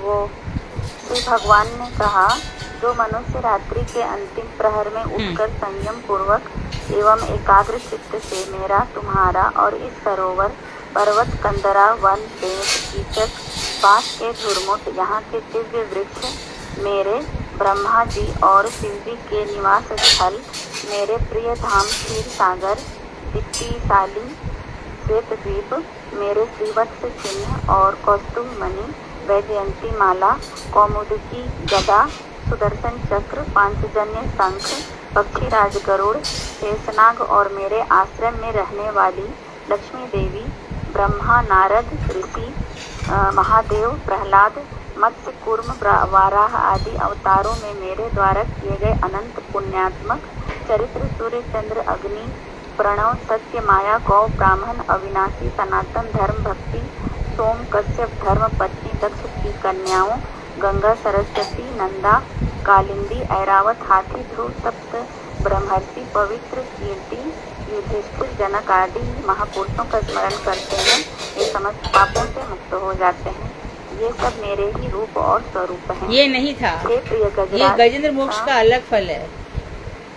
दीदी ये लिखा हुआ है, प्रिय गजराज, जो मनुष्य प्रातः काल उठकर तुम्हारे द्वारा कीर्तित इस स्रोत से मेरी स्तुति करेंगे, मैं मृत्यु के समय उन्हें विपुल गति अर्थात अपना वैकुंठ दान करूंगा। हाँ, ये फल था। हाँ, ये नेक्स्ट लाइन था। ये लाइन बोलनी थी आपको। हाँ जी दीदी, ये है। ठीक है। संतोष जी, आप आज भजन सुना रही हैं आप? संतोष जी। हरे कृष्णा दीदी, दंडवत प्रणाम। हाँ, दंडवत।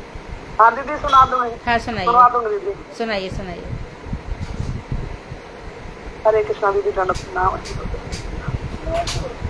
चुप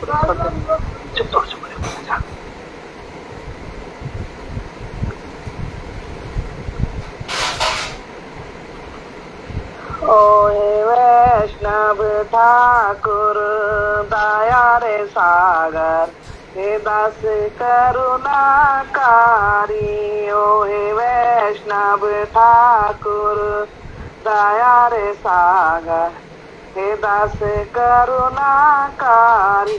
दियो पद छाया सोद हमारे, दियो पद छाया सोद हमारे, तुम्हारे चरण धारी, तुम्हारे चरण धारी। छाया वेद दामी, छाया दोष सोदी, छाया वेद दामी, छाया दोष सोदी। छाया गुण देदा से, छाया देदा से, छाया सत्संग दे हमारे, छाया सत्संग दे हमारे। बैसाखी सही संग्रासे, बैसाखी सही संग्रासे, काकी हमार नहीं पायो बल, हरि नाम सर कीर्तन, एकाकी हम हार नहीं पायो बल, हरि नाम सर कीर्तन। तुम्ही कृपा करी सदा बिंदु दिया, तुम्ही कृपा करी सदा बिंदु दिया। दे कृष्ण नाम दाने, दे कृष्ण दाने। कृष्ण से तुम्हारे कृष्ण देते पारो, कृष्ण से तुम देते पारो। तुम्हारे शक्ति आछे, तुम्हारे शक्ति आछे। आमिते कंगाल कृष्ण कृष्ण बाली, आमिते कंगाल कृष्ण कृष्ण बाली। दैते पाछे पाछे, दैते पाछे पाछे। ओए वैष्णव ठाकुर दीदी, हरे कृष्णा। अच्छा, दीदी आपने हमारे बंगाली भजन को ग्रामीण संस्कृति का रूप दे दिया। बहुत सुंदर, बहुत अच्छे से। ठीक है। वांशा बहुत सुंदर है। कृपा सिंधु वेवचा पतितानां पावनेभ्यो वैष्णवेभ्यो नमः। हरे कृष्णा दीदी।